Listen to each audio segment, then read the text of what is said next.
हरिपाठ कीर्ती मुखे जरी गाय पवित्रची होय देह त्याचा तपाचे सामर्थ्य तपिन्नला अमोप चिरंजीव कल्प वैकुंठी नांदे मातृ पितृ भ्राता सगोत्र अपार चतुर्भुज नर होनी ज्ञान गुण गम्य ज्ञान देवा लाधले निवृत्तीने दिले माझे हाती हरिमुखे म्हणा पुण्याची गणना कोण करी पांडुरंगा करो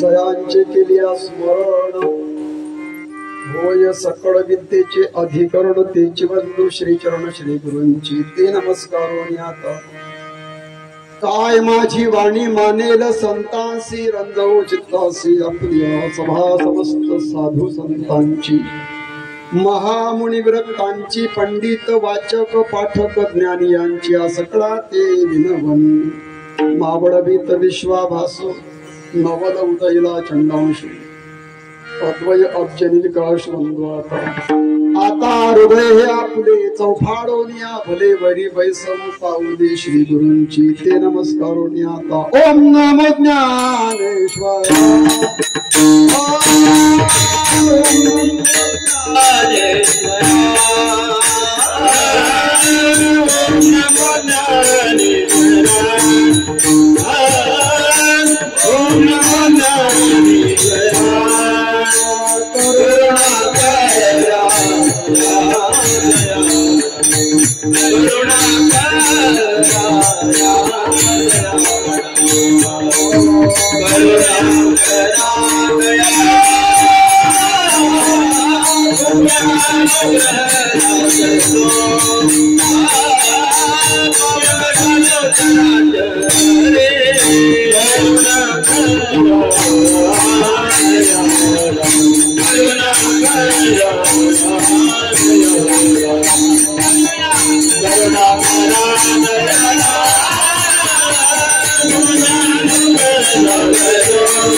चराचरी हरी पाठ कीर्ती मुखे जरी गाय पवित्रची होय देह त्याचा हरिमुखे म्हणा पुण्याची गणना कोण करी सर्वांच्या समोर म्हणून दाखवलेला अभंग अलंकापूर क्षेत्रात राहणारे विश्वमाऊली ज्ञानोबाराय योग्यांचे राजे भक्तियोगी ज्ञानयोगी साधकांचे मायबाप असणारे असे विश्वमाऊली ज्ञानोबाराय श्री पांडुरंगाच्या समोर आणि असा हा अभंग विश्वमाऊली ज्ञानोबारायांचा हरिपाठ या प्रकरणातील हरिपाठ या ग्रंथातील 17व्या क्रमांकाचा अभंग आहे. अभंग हरिपाठातला साधा सोपा सरळ असा सगळ्यांचा पाठ असणारा गोड चिंतनीय असा अभंग भगवान श्री पांडुरंगाच्या समोर ज्ञानोबारायांच्या नामदेवरायांच्या श्री संत सखाराम महाराजांच्या सद्गुरु जोग महाराज माझे परम सद्गुरु पूज्य माऊली महाराज या सगळ्यांच्या आणि या संतांच्या चरणावरती सेवेसाठी जो आपण अभंग घेतला हा ज्ञानोबारायांचा आहे. विठ्ठलो विठ्ठलो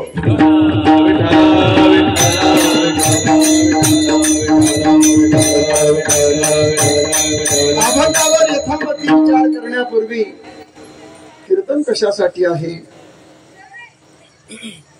त्याचं काय निमित्त हे सांगावं लागतं. आपल्या या श्री क्षेत्र अंमळनेर या नगरामध्ये श्रद्धा कॉलनी श्रद्धा नगर गलवाडे रोड या पवित्र अशा प्रति पंढरपूर समजल्या जाणाऱ्या अशा अंमळनेर नगरामध्ये आपलं हे बोलणं चाललंय. हा सप्ताह वैयक्तिक स्वरूपाचा आहे, सार्वजनिक नाही, नित्य सालाबादाप्रमाणे होतो असाही नाही, प्रासंगिक आणि वैयक्तिक स्वरूपाचा आहे. पण का त्याचं कारण असं आहे आपल्याच या परिसरात राहणारे सर्वांच्या आवडते असं व्यक्तिमत्व प्राथमिक शिक्षक आहेत ते श्री हरिभक्तपरायण प्रभाकर नथू पवार पाटील. आदराने आपण त्यांना गुरुजी म्हणतो. पूर्वीचा काळ होता आम्ही लहान तेव्हा गुरुजी म्हणायचे, आता गुरुजींना आपण सर म्हणतात. प्राथमिक शिक्षक असो की हायस्कूलला असो सर म्हणतात, पण सर शब्दामध्ये कोरडापणा आहे, शुष्कपणा आहे, आत्मीयता नाही, प्रेमाचा भाव निर्माण होत नाही. पण गुरुजी म्हटलं की प्रेम, स्निग्धता, मवाळपणा. एक काळ होता गुरुजी जी शब्द लावल्याने आदर व्यक्त होत होता. पण आता श्रद्धा नाही, आत्मीयता नाही, तळमळ नाही, ना विद्यार्थ्याचा त्या सरांच्या बद्दल कोणताच असा घनिष्ठ संबंध नाही. सरांनी सुद्धा मुलांच्या बद्दल असे कधी कणव कडवळा राहिला नाही. आता सर्व कृत्रिमता निर्माण झाली. म्हणून गुरु आणि शिष्याच्या नात्यामध्ये खूप प्रेमाची वानवा जाणवते. विठ्ठलो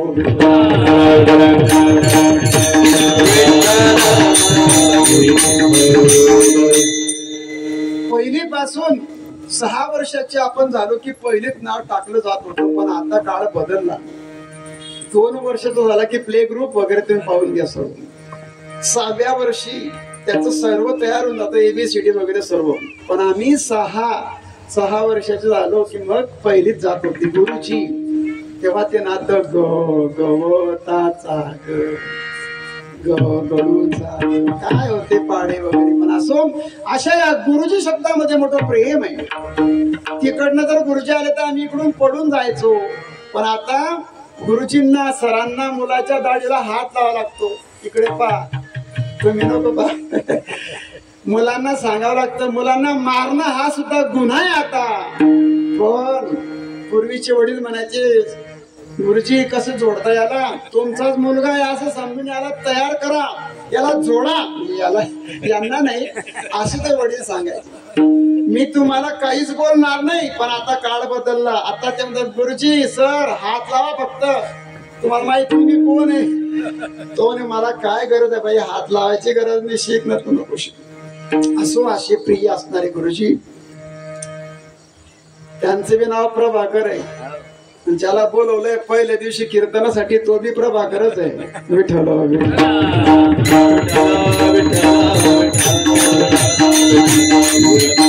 गुरुजींना 2 मुलं आहे, योगेश भाऊ विशाल भाऊ आणि हे मोठे होते का छोटे माहित नाही, परंतु भानुदास त्यांचं अपघाती निधन झालं म्हणा किंवा दैवयोगाने काय असेल ते, आणि त्यांच्या या सद्गती प्रदान व्हावी त्यांना. अपघाती जर निधन असेल पितृदोष लागत असतो, आणि त्यांच्या सद्गतीसाठी त्यांचा उद्धार व्हावा, त्यांना मोक्ष प्राप्त व्हावा, एवढ्यासाठी हा सप्ताह या ठिकाणी आरंभ केला आहे. श्रीमद भागवत महापुराण आणि त्या पुराणाची या ठिकाणी आयोजन केलं आहे.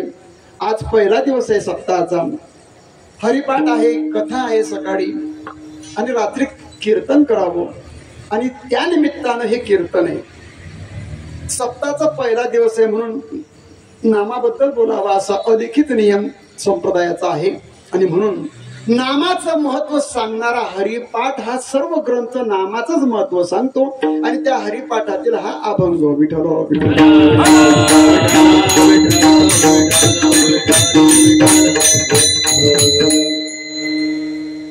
हे भानुदास भाऊ त्यांच्या जाण्याने सर्व परिवार दुःखी आहे.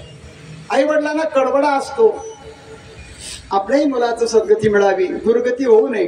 गती, अधोगती, दुर्गती आणि सद्गती प्रत्येक व्यक्ती जाते आपल्या कर्माने जात असते. माझा मृत्यू तुमचा सर्वजण आपापल्या कर्माने जात असतो बरं का. कोणीच कोणाला मारत नसतं. आपला मृत्यू, आपला जन्म हे सर्व ठरलेलं आहे. याने मारलं, त्याने लोटलं, त्याने ऍक्सिडेंट केला वगैरे हे सर्व निमित्त आहे. आणि का रुसावे न लगे बहुता आपल्या संचिता वाचवण्या. संचित क्रियमान आणि प्रारब्ध, प्रारब्ध तुमचं माझं तयार आहे, आणि ते फक्त भोगण्यासाठी आम्ही इथे आलो. कबीर महाराज म्हणतात, पहिले रज्जा प्रारब्ध फिर शरीर, चिंता क्यों करे भजले रघुवीर. आपल्या हातात फक्त चिंतन करायचंय. माझा मृत्यू, तुमचा मृत्यू घरी आहे का, रस्त्यात आहे का, पडून कुठे, पाण्यात, काय असं सांगू शकत नाही. आपल्या हातात ते नाहीये, परंतु आपल्या हातात जर का मरण चांगलं यावं असं वाटत असेल, चांगलं म्हणजे घरी गादीवर का म्हणे गादीवर मेले म्हणे आमचे बाबा, गादीवर मेले म्हणजे काय विशेष आहे का? नाही, म्हणजे सागवानी पलंग होता, महालात घराला कलरच मारला होता म्हणे, आणि असं गेले. हे काही चांगलं मरण असेल कदाचित, पण नातेवाईकांमध्ये मरण येणं यालाही किंमत नाही. माणसं जमणं यालाही किंमत नाही, पण भगवंताचं चिंतन करत जाणं याला मोठी किंमत. विठ्ठल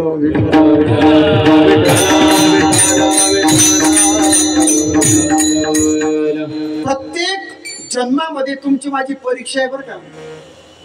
आम्ही अनेक जन्मापासून परीक्षा नापास होत आलो, म्हणजे मी तरी. मृत्यू आणि जन्म किंवा जन्म आणि मृत्यू याच्या मधलं आहे आयुष्य. कळत नाही ते आयुष्य, चुकत नाही ते भविष्य. जन्म तुमचा माझा आता दुर्लभ नाहीये, जन्म झालाय आपला, मरण बाकी येणार आहे. पण याच्यामध्ये आपल्याला तयारी करायची मरणाची. 60चं माझं वय आहे, फक्त 60 आहे. 50, 60, 55 सगळ्या माणसांनी तयारीत राहायचं. आपण रोज चिंतन करायचं बरं का. हे विनोद म्हणून नाही, अगदी सिरियसली बोलतोय. अनेक परीक्षा आम्ही रोज देतोय. स्पर्धात्मक परीक्षा आहे बघा.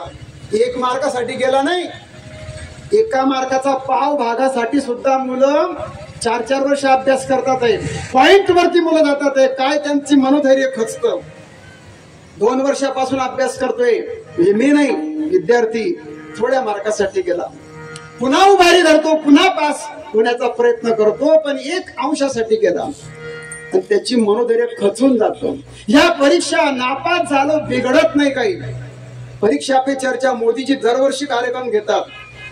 खचलेल्या विद्यार्थ्याला जर का धीर देत असेल तर असा एकच राजा आजपर्यंत झाला नाही, ते फक्त पूज्य मोदीजी. विद्यार्थ्यांचं मनोधैर्य कसं टिकेल, आई वडिलांचं मनोधैर्य कसं टिकेल, त्यांनी कसं खचू नये याच्यासाठी 145 कोटी देशात व्यक्तींचे राजे आपल्यासाठी वेळ देतात. परीक्षा नापास झालं काही फरक पडणार नाही. एक नापास झाली तर दुसरी देऊ शकतो. पण आम्ही मागच्या जन्मात पण परीक्षा दिली होती मी, पण नापास झालो. मरताना माझा घात झाला. मरण जेव्हा येतं ना, मरताना आम्ही कोणाची आठवण करतो, कसं मरतो आम्हाला माहित नाही. पण जन्माला जर काही कारण असेल तर वासना, आपली इच्छा. मरताना तुमची सिच्युएशन काय होती, तुमच्या मनाची अवस्था काय होती, तुम्ही कोणत्या अवस्थेत होते, तुम्ही बोलत होते का, तुमची स्मृती, धृती, धैर्य होतं का, तुम्हाला कळत होतं का, नाही कळत होतं. माझ्या लेकीला बोलवा, माझ्या दादाला बोलवा, माझ्या मुलाला बोलवा. त्यांना पाहून आम्ही प्राण सोडले म्हणून पुन्हा जन्माला आलो. विठलो विठलो.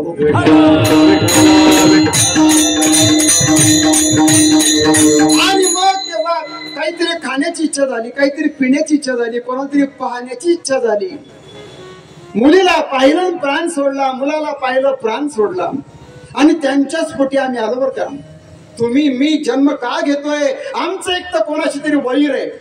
जन्माचे कारण सांगतो तुम्हाला. जर का आपण पत्नीचं स्मरण करत, पत्नीची आठवण करत जर मेलो ना, तर पुढच्या जन्मात आपण श्री जन्माला येतो. बरं का, स्त्रीचं स्मरण जर केलं तर तुम्ही स्त्री जन्मात जाणार, पुरुषाचं स्मरण केलं तर पुरुष जन्मात जाणार. अहो तुम्ही आपण सामान्य माणसं आहे. राजे भरत सुद्धा, आता ती कथा येईल त्यांची. भरत नावाचे राजे ज्यांच्या नावाने या देशाला आणि संबोधलं जातं. राजे म्हणजे नुसते अंमळनेरचे नाही, जिल्ह्याचे नाही, महाराष्ट्राचे नाही. ही जेवढी पृथ्वी आहे ना, या पृथ्वीचे राजे होते. त्याला म्हणतात चक्रवर्ती राजे. कोणते राजे? चक्रवर्ती. ज्या राजांनी आपले मुलं हे सर्व पृथ्वीच्या राजांना देऊन टाकलं, गादीवर बसवलं आणि झोपडी बांधून जंगलात गेले. जे राजे एका क्षणामध्ये राज्याचा त्याग करू शकतात, त्या राजाने झोपडी बांधावी, नदीच्या काठावरती स्नान करावं, ध्यान करावं. पण प्रारब्ध, मी कशासाठी सांगतो तेवढं फक्त लक्षात ठेव. घात झाला तुमचा माझा. आणि राजे भरत, आता ते येईलच कथा सांगणारे पण खूप विद्वान आहे, ते सांगतील. अर्घ्य देतात आहे. ओम सूर्याय नमः, ओम रवये नमः, ओम मरीचये नमः, ओम खगाय नमः, ओम पुष्णवे नमः, ओम भार्गवे नमः, ओम आदित्याय नमः, ओम प्रभाकराय नमः. 12 नाव सूर्याची. असं अर्घ्य देणं चालू आहे. कमरा इतक्या पाण्यामध्ये राजे उभे आणि एक हरण गरोदर आहे आणि ती या काठावरून त्या काठावर उडी मारते. तेवढ्यात वाघाची डरकाळी फुटली, गर्भ पाण्यात पडला, हरण पलीकडे पडून निघून गेली. विठलो. आणि मग तो गर्भ पाण्यात पडला. राजाच्या मनामध्ये दया आली. दया ही दैवी बुद्धी आहे. ही दया कंस महाराजांना सुद्धा आली होती. बरं का, पहिलं बाळ झालं, सोडून दिलं. वसुदेवजी नका मला याला. बाळाकडे बघितलं कंसांनी. अरे अरे इतका कोमल, घेऊन जा. नारद आले. वेळा झाला का, मारून टाक. सहाही मारित दुराचारी. दया ही दैवी बुद्धी आहे. आणि ती दया, कडवळा, दया, क्षमा, शांती हे साधुत्वाचे गुण आहे. विठलो विठलो. गर्भ पाण्यामध्ये धुतला आणि त्या हरणाला काठावरती आणलं. हरण 2-4 तासामध्ये उभं राहायला लागलं. टुलू टुलू उड्या मारायला लागलं. डोळे बंद केले की हरणाचं स्मरण व्हायचं. हा लांब तर गेला नसेल, याला कोणी खाल्लं तर नसेल, मग त्याला अनुसृष्टीचं गवत आणायचं. आणि मग ध्यान करायचे बसले की त्या छोट्याशा पाडसाने यावं आणि त्यांच्या कानाला चुटू चुटू चाटावं. कानाला चाटलं त्या पाडसाने की त्यांचं ध्यान भंग व्हायचं. राजाचं ध्यान धारणेमध्ये चित्त लागत नाही. डोळे बंद केले तर हरणाचं स्मरण होत आहे. काय करावं, काळाची मोठी गती गहन आहे. आणि एक दिवस असं झालं, ध्यान करायला बसले पण हरणाचं स्मरण झालं. आणि हरणाचं स्मरण झालं, देह त्याग झाला, प्राण गेला त्यांचा. पुढचा जन्म जडभरत राजा जडभरत राजा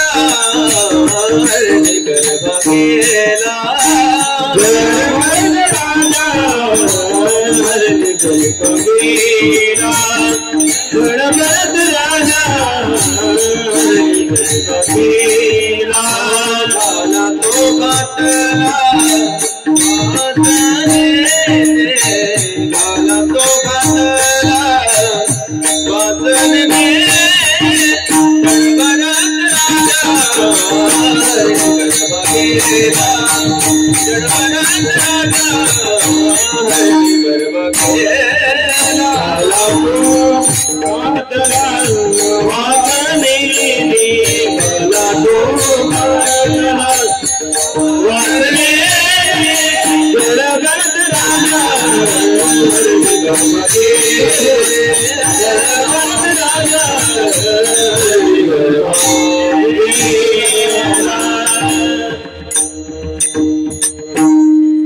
खूपच छान मंडळी चिरंजीव जाईल पंकज महाराज गोड त्यांच्या स्वराला साथ देणारे सुद्धा वादनाचा काही प्रश्न नाहीये गोड चिंतन गोड गायन सर्वच चांगलं आहे फक्त महाराजच मोठे कमकुवत आणले मीच फक्त थोडा अयोग्य आहे असो गुरुवर्य खुशालजी महाराजांच्या मार्गदर्शनामध्ये हे सर्व गोड असं ही व्यक्ती या ठिकाणी सर्व बाबांची पण सुंदर आणि हार्मोनियम आहे कोमल स्वर आहे काय चालला विषय की असे राजे पुन्हा त्यांना जन्माला जा मुद्दा एवढाच होता की राजे सुद्धा नापास झाले पण हरणाच्या गर्भामध्ये हरणाचा जन्म प्राप्त त्याच जंगलामध्ये पण त्यांचं स्मरण कायम होतं त्याही स्मरणात त्याही अवस्थेमध्ये त्यांचं स्मरण चालू होतं पुन्हा जन्म आणि एका ब्राह्मण कुलात जन्म मिळाला ते पुढे जड भरत झाले असो मुद्दा माझा एवढा आहे की तुमचा माझा घात होतोय आणि ही घात करणारी कोण असेल तर ती वासना आहे ती इच्छा आहे आपली म्हणून वासनेचा क्षय झाला पाहिजे आपल्या इच्छा 50-60च्या पुढे जास्त तक करायची नाही कोणामध्ये डोकं घालायचं नाही कमी बोलायचं खाण्याच्या पिण्याच्या इच्छा आपण मर्यादित केल्या पाहिजे इंद्रियांचं दमन आणि मनाचं शमन केलं पाहिजे शम हा मनाचा निग्रह त्याला शम म्हणतात आणि इंद्रियांचं दमन त्याला दम म्हणतात विठ्ठल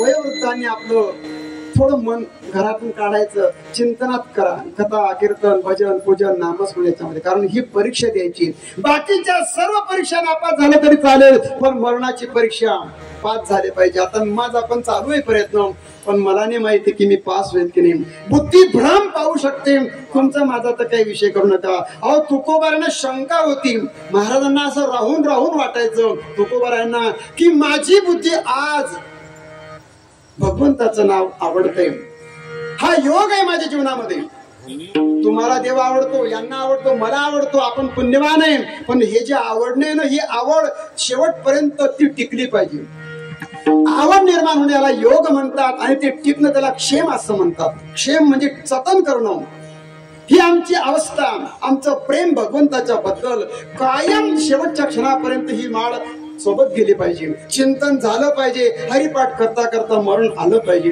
पण हे घडण्यासाठी प्रयत्न करावा लागेल पण देवाला विनंती केली महाराजांनी महाराज म्हणतात की देवा आज जी माझी बुद्धी आहे ना ती तशीच राहू दे न जाणो मला कधी कधी शंका येते देवा म्हणून तुला मी अगोदरच विनंती करतो की माझ्या बुद्धीमध्ये कधीही भ्रम पावता कामा नये दुर्बुद्धी ते माना दुर्बुद्धी ते माना दुर्बुद्धी ते माना दुर्बुद्धी ते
माझी बुद्धी आज जशी आहे ना, देवाबद्दल आवड आहे, कीर्तनाबद्दल आवड आहे, चिंतनाबद्दल आवड आहे, ती बाकी कायम राहू द्या.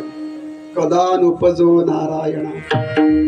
असो, ही परीक्षा आहे आपली. फक्त आपल्या मुखामध्ये नाव यावं एवढ्यासाठी पंढरपूरची वारी चालली बरं का.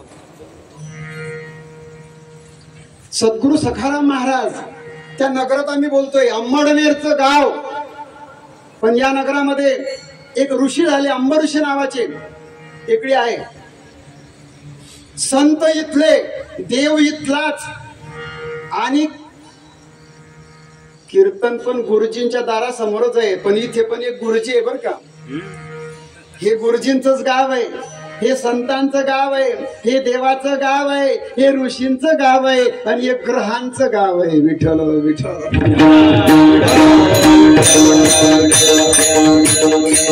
अंबळनेर, अंब नावाचे ऋषी, अंब ऋषी 60 जन्मच ऋषी आहे. ते अंब ऋषी इथलेच बरं का. त्यांची कथा येणार आहे. साधन द्वादशी नावाचं व्रत केलं त्या राजांनी, अंबरीश राजांनी. एकादशी 3 दिवसाची असते, एकादशी स्वतंत्र व्रत आहे, दशमी स्वतंत्र व्रत आहे, आणि द्वादशीचं व्रत ज्यांनी केलं ते अंबऋषी, तेही याच अंबळनेरची. परमपूज्य गुरुजी साने गुरुजी ते पण इथलेच. श्यामची आई त्यांचं जे पुस्तक आहे ते इथले साने गुरुजी.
गुरुजींच प्रार्थना होती. आम्ही लहानपणी, मी जरा आगाऊ आहे पहिल्यापासून. शाळेमध्ये पहिली 2 मुलं आम्ही असे उभे राहायचे ना, आमच्या मागे प्रार्थना म्हणायचे, आम्ही पुढे म्हणायचो, पोरं मागे म्हणायचे खरा तो. आणि त्या आगाऊपणामुळे मी कीर्तन करत आलो.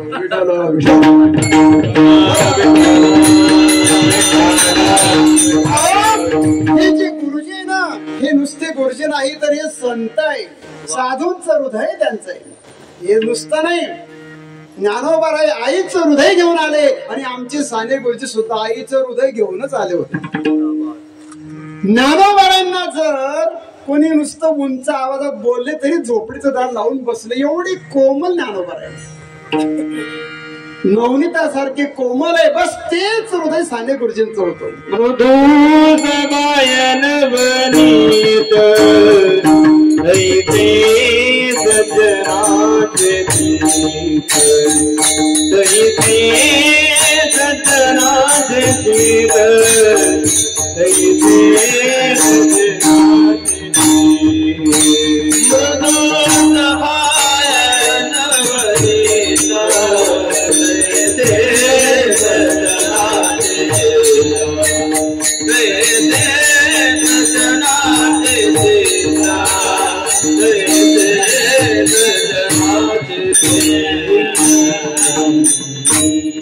मृदू आणि सबाह्य, नवनीत म्हणजे लोणी. कोणत्याही अंगाने तुम्ही स्पर्श करा, मऊ तसे गुरुजी मऊ. तसं ज्ञानोबारायांचं हृदय मऊ असं. समाजामध्ये जे बदल झाला पाहिजे, समाजात बदल होत नाही, लोक ऐकत नाही. आणि मग साने गुरुजींचं शस्त्र जर काय असेल तर ते म्हणजे अश्रू. गुरुजी रडायचे फक्त. जर काय एखाद्याने ऐकलं नाही कोणी, समाजाकडे पाहावं, कडवळा यावा, करुणा यावी. तुकोबांना तेच वाटलं, येतो हिताचा कडवळा, परत हाती काळा म्हणून या. आणि मग गुरुजींना वाटावं, अरे असं गुरुजींना जर कोणी बोललं तर त्यांनी कधी प्रतिशब्द बोलू नये, प्रतिकार करू नये, फक्त फक्त घड घड घड डोळ्यातून अशा अश्रूंच्या धारा लागायच्या. अश्रूंची झाली फुले, त्यांची अश्रू ही फुलच होते. आई जेव्हा बाळ ऐकत नाही, 4-5 वर्षाचा मुलगा आहे, अरे ऐक रे ऐक रे सांगते, प्रेमाने सांगते, सावलीत मर, उन्हात मरू नको. तो 5 वर्षाचा मुलगा म्हणे, त्याने विचार केला सावलीत मर, उन्हात मरू नको. मग तो म्हणे, का गाई तू उन्हात पण मारते सावलीत पण मारते? ती म्हणे, गधड्या, सावलीतला मर शब्द हा जग आहे आणि उन्हातला मर शब्द सुद्धा जगच आहे. मग तो म्हणे, मग माझा मित्र तो श्याम खेळतोय, त्याला मरू दे. आता ही सामान्य आई आहे, तशी आई बोलणार नाही. अरे त्याला पण इकडे आण. सावलीतला मर शब्द हा जग या अर्थान आहे. आणि जेव्हा बाळ ऐकत नाही ना, मग आई अगदी शेवटच्या टोकाला येते आणि मग त्याला एवढा मारते आणि मारल्यानंतर तिलाच वाईट वाटतं आणि ती पुन्हा पदराखाली घेते आणि तीच रडत बसते. विठ्ठल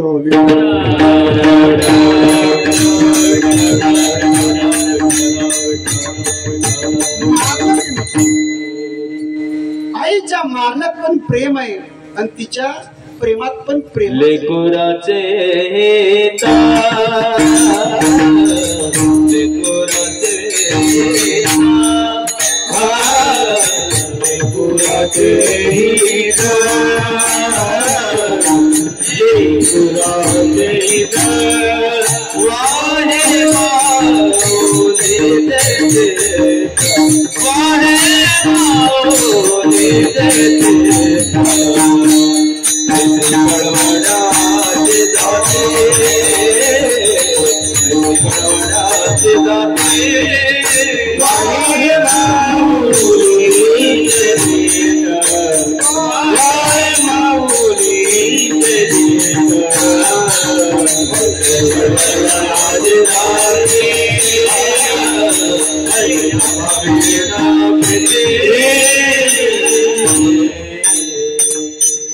अशी आई समर्पक प्रमाण दिले. लेकराचे हित, त्याचं हित व्हावं, त्याचं कल्याण व्हावं, त्याचं अनहित होऊ नये म्हणून ती रात्रंदिवस चिंता करते. बस तीच तऱ्हा साने गुरुजींची होती. पण त्यांना थोडं जरी काही वाटलं तरी त्यांनी फक्त रडावं. रडणं हे त्यांचं शस्त्र होतं. जे नुसते रडत होते ते बोलतील का? ज्ञानोबाराय पण कधीच शिवी देत नाही. नेनसीच गावंडी ही त्यांची शिवी आहे. धोत्राष्ट्राला म्हणतात ते गावंडळ आहे, गावंडळ. आता ही शिवी नाहीये, पण ज्ञानोबारायांची ही शिवीच आहे बरं का. मोठी माणसं, विद्वान माणसं जास्त खाली येत नाही. ज्ञानोबारांनी पण ज्ञानेश्वरीमध्ये जोडे मारले तुम्हाला मला, पण आम्हाला समजत नाही ते जोडे आहे का काय. हो, तुलना जर केली, तुकोबारायांचा फटका आहे, नाथ महाराजांचा दणका आहे आणि यांचा फक्त सौम्य भाषा आहे. ज्ञानोबारा जोडे मारतात पण रेशमाच्या शालीमध्ये लपेटून मारतात. जोडा, आता जोड्याचं जे आंबंडेर केंद्र आहे, आंबंडेर तमाशाचं केंद्र आहे. इथे जोडे सुद्धा सुंदर बनतात. पायात घालायचे, कर कर कर आवाज येतो. जोडा बनवला आणि माऊलींना मारून फेकायचा होता. मटमळी शाल होती रेशमाची, गड्डा आणि मग तो जोडाच्या शालीमध्ये लपेटला आणि तो मारून फेकला. या गाडवाला ते समजलं नाही की आपला जोडा मारला. मग त्याने ते उलगडलं, जोडा खाली पडला. त्याला वाटलं त्याने जोडा पायात घातला आणि शाला अंगावर पंगरली चालला गल्लीमध्ये. मला जोडा मारला हे शाब्दिक कोड सामान्य माणसाला कळत नाही. का बरं? ज्ञानोबाराय सर्जन आहे आणि तुकोबा, ज्ञानोबाराय फिजिशियन आहे आणि तुकोबाराय सर्जन आहे बरं का. सर्जन म्हणजे काय? ऑपरेशन करतो त्याला सर्जरी करणारा म्हणतात. सर्जरी म्हणजे चिरफाड करणारा. तुकाराम महाराज हे सर्जन आहे, ज्ञानोबाराय फिजिशियन आहे, मास्टर ऑफ ड्रग, MD त्याला म्हणतात. फक्त औषध लिहून द्यायचे. औषध पण गोड पाहिजे, जास्त पैसे घेत नाही. काय डॉक्टर आहे, फी फक्त 50 रुपये. MD ज्यांची 800 रुपये फी आहे यांची फक्त 50 रुपये. प्रेमाने बोलतील, 15-20 मिनिटं तपासतील, फक्त औषध देतील, इंजेक्शन देणार नाही. गाठ बसलीच पाहिजे. पण हे म्हणतात गाठ तुमची चिरावी लागेल, फाडावी लागेल. अरे अरे मी घाबरतो ना रे. सर्जरी करणारे तुकोबाराय आणि फिजिशियन ज्ञानोबाराय. विठ्ठल विठ्ठल. असं हे गाव आहे. असं गुरुजी गोष्टीचा विषय निघाला म्हणून एवढं मी लांबलो. थोडस विषयांतर झाला असेल, पण अशा पवित्र नगरामध्ये आपलं हे मुद्दा आपला असा होता की मृत्यू हा भामदास भाऊंच्या या जाण्याच्या निमित्तानं श्रीमद भागवत महापुराण असं हे मार मोठा यज्ञ आहे आणि त्या यज्ञाला आज आरंभ आहे. नामाचं महत्व सांगावं. अभंगाची भूमिका जर या ठिकाणी पाहायची ठरवली, आपण अभंगात अजून प्रवेश केलेला नाही. आता आपण अभंगामध्ये प्रवेश करणार. अभंग आपण हरिपाठातला घेतलाय. हरीचं चिंतन केलं तर देह पवित्र होतो, असा अभंगाची परिभाषा आहे. या अभंगाची भूमिका काय असली पाहिजे? हरिपाठ हा ग्रंथ कसा काय ज्ञानोबारांना सुचला बरं? काय त्यांना असं वाटलं की आपण हरिपाठ लिहावा? तर ज्ञानोबाराय संजीवन समाधी मध्ये बसले ना, तेव्हा त्यांचं वय होतं 21 वर्ष 3 महिने 5 दिवस. 21 वर्ष 3 महिने 5 दिवसाच्या छोट्याशा आयुष्यामध्ये ज्ञानोबारांच्या मनामध्ये रेडा बोलला, भिंत चालली, अमृतानुभव ज्ञानेश्वरी लिहिलं गेलं. योग्यांसाठी चांगदेव 65 सर्व काही झालं आणि ज्ञानोबारे आपल्या सहज अवस्थेमध्ये बसले. निवांत बसले असताना ज्ञानोबारांच्या मनामध्ये विचार चालला. ज्ञानोबारे मागे वळून पाहतात.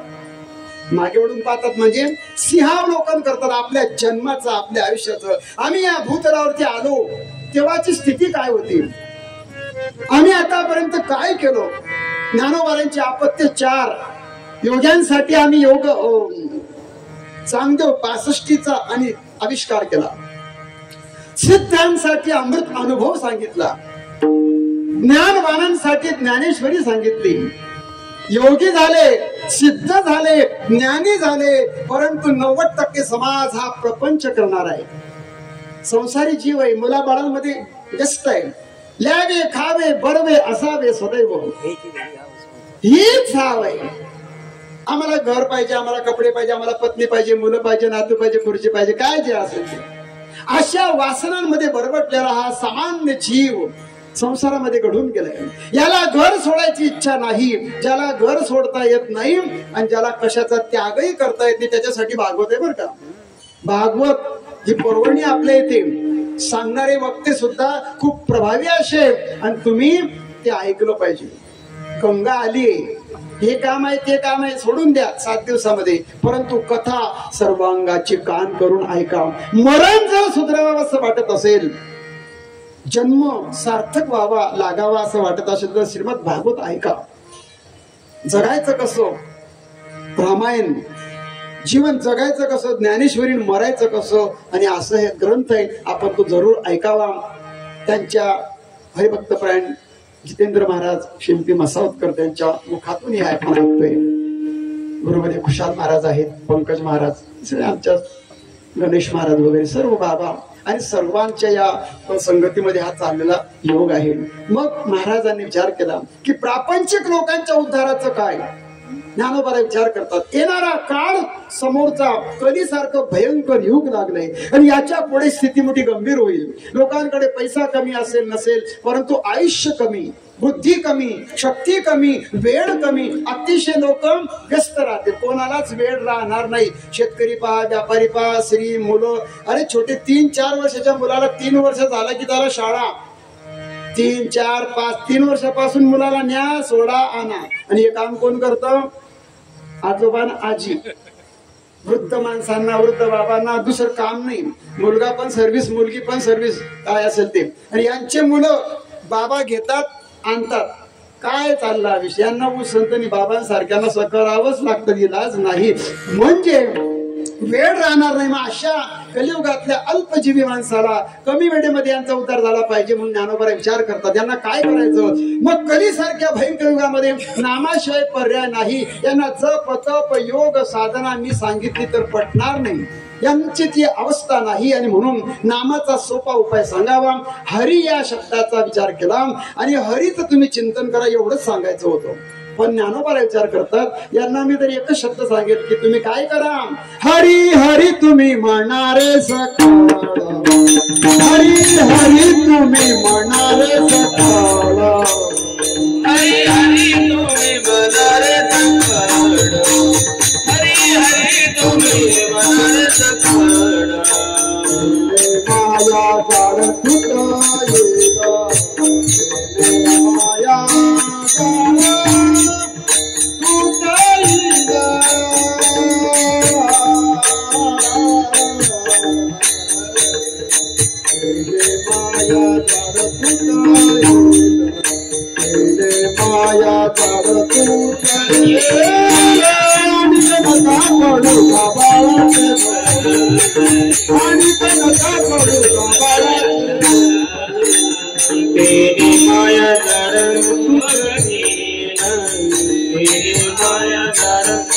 सुखदीन आणि मन बापल गगन आणि मन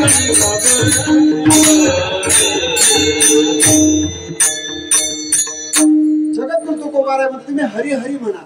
लोकांनी ऐकलं नाही. लोक म्हणतात बघू महाराज आताच काय हरी हरी म्हणायचं. डोळे लावले लोकांनी. महाराज म्हणे तुम्ही आता डोळे उघडा. आता उघडी डोळे जरी अद्यापी न कडे मातेची आखोडे दगड आला पोटासी. मातेची आखोडे आला पोटासी. मातेची आखोडे दगड आला पोटासी. मातेची आखोडे दगड आला पोटासी. आता उघडी डोळे. लोकांनी डोळे लावावे. पण हीच गोष्ट ज्ञानोबांना वाटलं यांना नुसतं हरिमुखे म्हणा एवढं सांगायचं आहे. पण मग अनंत देवाचे नाव होते त्यापैकी एक नाव निवडलं फक्त हरी बस. आणि त्या हरीच्या नामाचं सामर्थ्य काय.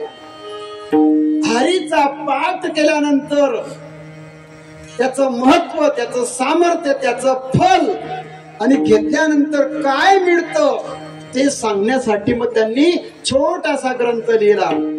20 मिनिटात 15 मिनिटात तुम्ही त्याला म्हणू शकता एवढा छोटा. आणि त्या सर्व अभंगांमध्ये हरीच्या नामाची विशेषता सांगतात. पण आज आम्ही जो अभंग घेतला आहे त्यामध्ये हरीच्या नामाचं सामर्थ्य काय अभंगाचं पहिलं चरण. हरे पाठ कीर्ती मुखे तरी गाया. हरे पाठ कीर्ती मुखे तरी गाया. हरे पाठ कीर्ती मुखे तरी गाया. हरे पाठ कीर्ती मुखे तरी गाया. हरे पाठ कीर्ती मुखे तरी गाया. हरे पाठ कीर्ती मुखे तरी गाया. गाया हरे पाठ कीर्ती मुखे तरी गाया. हरे पाठ कीर्ती मुखे तरी गाया.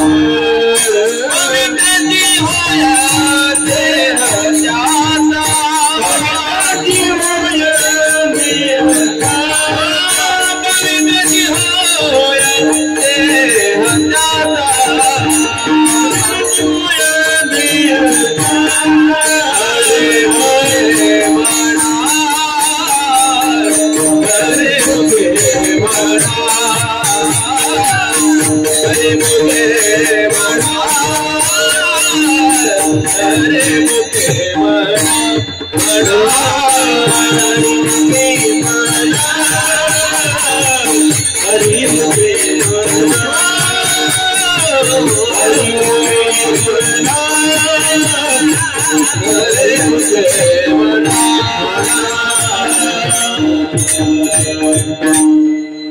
माऊली म्हणतात हरिपाठ कीर्ती मुखे जरी गाय पवित्रची होय देह त्याचा.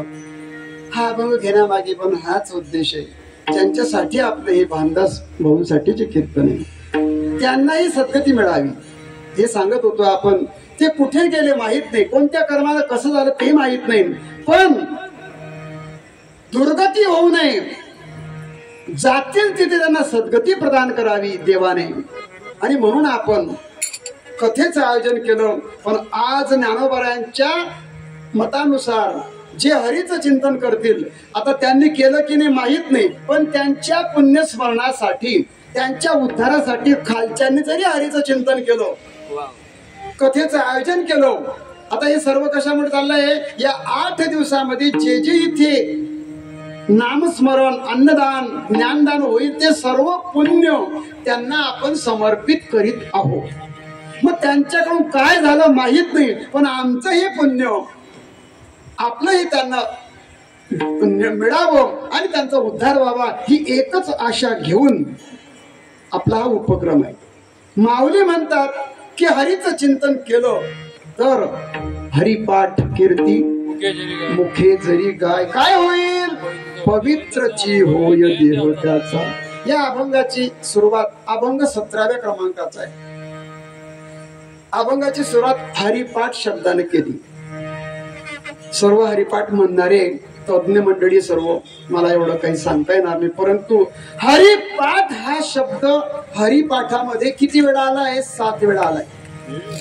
हरिपाठ शब्द 7 वेळा आला. हरिपाठी 3 वेळा आला आणि पाठ हरी एकदा. हरिपाठ म्हणजे हरीचा पाठ. पाठ म्हणजे पुन्हा पुन्हा स्मरण करणं. हरी देवाचे अनेक नाव होते, परंतु ज्ञानोबारांनी जे नाव निवडलं ते म्हणजे हरी. हरी शब्दाचा जर आपण विचार केला तर र नावाचा धातू या हरी शब्दामध्ये. र म्हणजे हरण करणे. कशाचं हरण करतो? पातकांचं हरण करतो, दुःखाचं हरण करतो, श्रमाचं हरण करतो. स्वाध्याय परिवाराचे प्रणेते पूज्य पांडुरंग शास्त्री आठवले जे आता स्वाध्याय इथे आहे की मला माहिती, पण स्वाध्याय परिवारामध्ये जेवणाचा मंत्र आहे, झोपायचा मंत्र आहे, उठायचा मंत्र आहे. त्यांच्याकडे नाही, तो आपलाच आहे, पण त्यांनी एक त्याला समावेश केलाय. सकाळी उठल्याबरोबर आपण काय करायचं? काही नाही, तोंड धुवायचं, चहा प्यायची. असं नसतं. उठल्यानंतर आपण बसा. वयस्कर लोकांनी पटकन उभं राहायचं नाही. 55, 60, 65, 75चे उठल्याबरोबर तडकन उभे राहा. होऊ शकत नाही, कारण तुम्हाला झोपेत कधी कधी पॅरालिसिस सुद्धा होऊ शकतो. नसा ढिल्ल्या पडतात, पाय लागत नाही. बरेच लोक उभे राहिल्याबरोबर पडले. म्हणून म्हाताऱ्या लोकांनी बसावं 2 मिनिटं, पूर्ण झोप जाऊ द्यावी. तोपर्यंत आपले हात काढा. सापडले? आणि मग असे करायचे आणि त्या हातांकडे बघायचं. कराग्रे वसते लक्ष्मी करमुले सरस्वती करमध्ये तू गोविंदम प्रभाते. हा उठायचा मंत्र आहे. कराग्रे वसते लक्ष्मी, हे माते तू आमच्या अग्रभागावर बसते बरं का. लक्ष्मी इथे बसते. एखादी बाई म्हणते हिच्या हातात पैसाच राहतो म्हणे. आमची सुनबाई लक्ष्मीच्या रूपाने आली, त्या पोरीच्या हातात पैसेच राहता म्हणणे मी. वा वा, स्त्रियांची श्री लक्ष्मीचं रूप आहे बरं का. स्त्री घरातली कोणी असू द्या, आई असो, सासू असो, मुलगी असो, जे असेल ते असेल, प्रत्येक स्त्री जवळ, अगदी दुसऱ्याच्या घरी कामाला जाणाऱ्या स्त्रीच्या जवळ सुद्धा 100, 200, 500 रुपये असतात. काटकसर करणं हे तिचा जन्मता गुण आहे. नवऱ्याने जर 500 रुपये दिले बाजाराला, 350च बाजार करते, 150 रुपये ठेवते, सांगते सगळे खर्च झाले. येडाला बी सांगतो बरं, नवरा जर कधी हिशोब न घेणार असेल, बरं ओके ठीक आहे चला, मग 50 काढले, 25 काढले, 10 काढले, 100 काढले, असे 2 वर्षामध्ये 50,000 रुपये गोळा केले. कराग्रे वसते लक्ष्मी. आणि मग त्या पतीला, आता आमच्या गुरुजींचं दुकान आहे राजीव गांधी मार्केटला कीटकनाशकाचं बरं का, तिथे दुकान घ्यायचं होतं. 42,000 रुपये जमले, 3,000 कमी पडत होते. टेन्शन मध्ये आले, घाबरू नका. बायको मध्ये लगेच 3 दिले. रंग मारून घ्या, हे 2,000 घ्या. तू पैसे बोलू नका. तुम्ही कशाला विचारतात मला, कुठून आणले, काय आणले, तुमचेच पैसे होते, तुम्हालाच दिले. कराग्रे वसते लक्ष्मी. खरं मुले सरस्वती. हातामध्ये लक्ष्मी आहे, सरस्वती भगवंत हातात आहे. हात, स्त्रीचा हात जर घरावर फिरला ना, झाड झुड, तर लक्ष्मीचा. आमची आई म्हणायची, रमाबाई आमच्या आईचं नाव होतं. हो, पोतारा द्यायचे, घर सारवायचे आमचे. रोज चुलीला आणि ते करायची, रोज सारवण करायची, रांगोळी काढायची, दिवा लावायची. आळाणी होती, पण ती म्हणायची स्त्रीचा जर हात फिरला घरामध्ये तर लक्ष्मीचा हात फिरतो. घरामध्ये स्वच्छता कशी आहे ती स्त्रीचं ते लक्षण आहे. अंगणावरून घर समजतं, बोलण्यावरून विद्वत्ता समजते, मन समजतं. तसं या गोष्टी आहे. मानस जाणी जे फुले, झाड जाणी जे फुले, मानस जाणी जे बोले, भोगे जाणी जे केले पूर्वजन्मीचे. हे सगळं तयार आहे. मी बोललो तुम्हाला मागे. लक्ष्मी हातात आहे, हातात सरस्वती. लेखनीच्या हातात आहे सरस्वतीच आहे. अरे कलम बहात्तर आहे. एका कलम मध्ये पैसे येतात. पैसे येतात म्हणजे सही केले तरी 3 लाख रुपये पेमेंट आहे. नुसते सही करतो, गुपचूप बसतो. कंपनीचा मॅनेजर काय करतो? सही करतो फक्त. त्याचा पगार 3 लाख आहे आणि 12 तास ड्युटी करणार, फक्त 10,000 रुपये घेतोय. का? सरस्वती हातात आहे, लक्ष्मी हातात आहे. मुद्दा ते जास्त लांब. उठल्याबरोबर मंत्र म्हणायचा, जेवताना मंत्र आहे. यत करोषि दशनासी, नैवेद्य दाखवा देवाला. यत करोषि दशनासी यज्जो होसी दधासी यत तपस्यसि कौंतेय तत्कुरु श्रमदर्पणम. अर्जुना, तू जे खातो पितो मला अर्पण कर. अहम वैश्वानरो भूत्वा प्राणिनां देहमाश्रितः प्राणापान समायुक्तः पचाम्यन्नं चतुर्विधम. जे आम्ही खातो ते पचन बाकी तुम्ही करा देवा. देव एवढा दयाळू आहे. तुम्ही जेवता तुमच्या घरी, घड्यात माड आहे का नाही माहित नाही. माडकऱ्याचं पण अन्न तोच पचवतो आणि नालायकाचं बी अन्न तोच पचवतो. दारुड्याचं पण तोच पचवतो, भक्ताचं पण अन्न तोच पचवतो. तुम्ही त्याचं नाव घेत नाही, पण पूज्य सातारकर म्हणायचे, बाबा तू त्याचं नाव घेत नाही पण तो तुझं रोज चिंतन करतोय. नारायण नारायण, तो चिंतन करतो म्हणून तू जिवंत आहे. जेवण तुमच्या हातात आहे पण पचवणं त्याच्या हातात आहे. तुमच्या हातात झोपणं असेल पण झोप लागल्यावर तुमचा श्वास चालवण्याची जबाबदारी पण त्याचीच आहे. कधी विचार करतो का आम्ही? एवढा जेवला बोट घातलं तर मसाले भात लागला, कढी इथपर्यंत 35 वाट्या कढी, 35. काय सुंदर स्वयंपाक होता. किती खायचं तुमच्या हातात आहे. म्हणे खा खा, पण हा झोपला आणि त्याची सगळी खिचडी कढी देवाला पचवावी लागली. किती दयाळू आहे तो. तुकोबाराय म्हणतात, हे उन्हाळा आहे बघा, या उन्हाळ्यामध्ये रस्त्याने झाड आहे बघा, त्या झाडांना कोण पाणी टाकतं? तुम्ही टाकता का? कारण ठवीसी कृपाळू देवासी, कारण ठवीसी कृपाळू देवासी, कारण ठवीसी कृपाळू देवासी, कारण ठवीसी कृपाळू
एवढं जर भगवान करत असेल, महाराजांना राग आला बरं. तुकोबारांनी या अभंगात राग आला. का रे?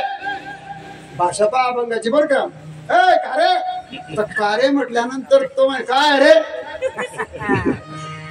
कीर्तनाची अभंगाची भाषा मोठी, कारण शिवराळ भाषा तुकोबारांची. छत्रपती शिवाजी महाराज आणि जगद्गुरु तुकोबार यांचा काळ एक आहे. भाषा का बदलली? शिवराळ भाषेत 1600चा काळ आहे. लोक दाढीला हात लावायच्या लायकीचे राहिले नाही. नमस्कार करण्याचे दादा भाऊ बापूजी नानभाऊजी भाऊ म्हणण्याच्या लायकीचे राहिले नाही. म्हणून भाषा कारे. काय रे?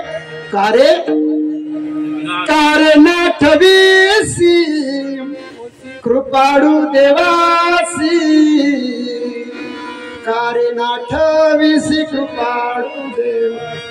आता अभंगाची भाषा जरा रागात आहे, पण हा जो रे शब्द वापरला ना, हा संतापातला रे नाहीये बरं का. या रे शब्दामध्ये एक म्हटला का हो तुमच्या महाराजांना काही बोलायची पद्धत आहे?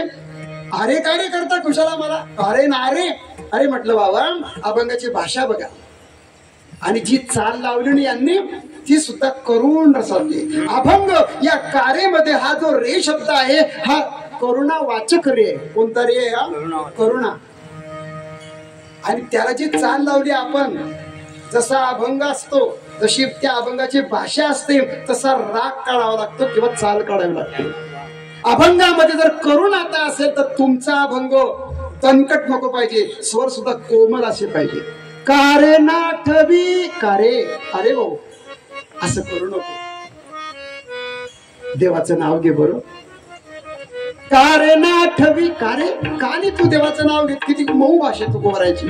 कारे नाठवीसी कृपाळू देवासी, कारे नाठवीसी कृपाळू देवा. सगळ्या जगाला पोषितो, जगाशी एकला तो एकटा पोचतोय. तुला पोटात पण त्यानेच पोचलं. तुला गर्भामध्ये उदाहरण देतो कुमारांनी. बाळा दुग्धा कोण करीते उत्पत्ती. बाळाला पण वाढवतो, दुधाला पण वाढवतो. पण कमाल बघा तुम्ही, 9 वर्षापर्यंत 9 महिन्यापर्यंत बाळाला वाढवतो. बाळ जेव्हा आत होता तेव्हा स्तनामध्ये दूध येत नव्हतं, पण बाळ बाहेर आला. तास 2 तासाचा काळ गेला आणि हळूहळू आईच्या स्तनात दुधाचा आणि आविष्कार झाला.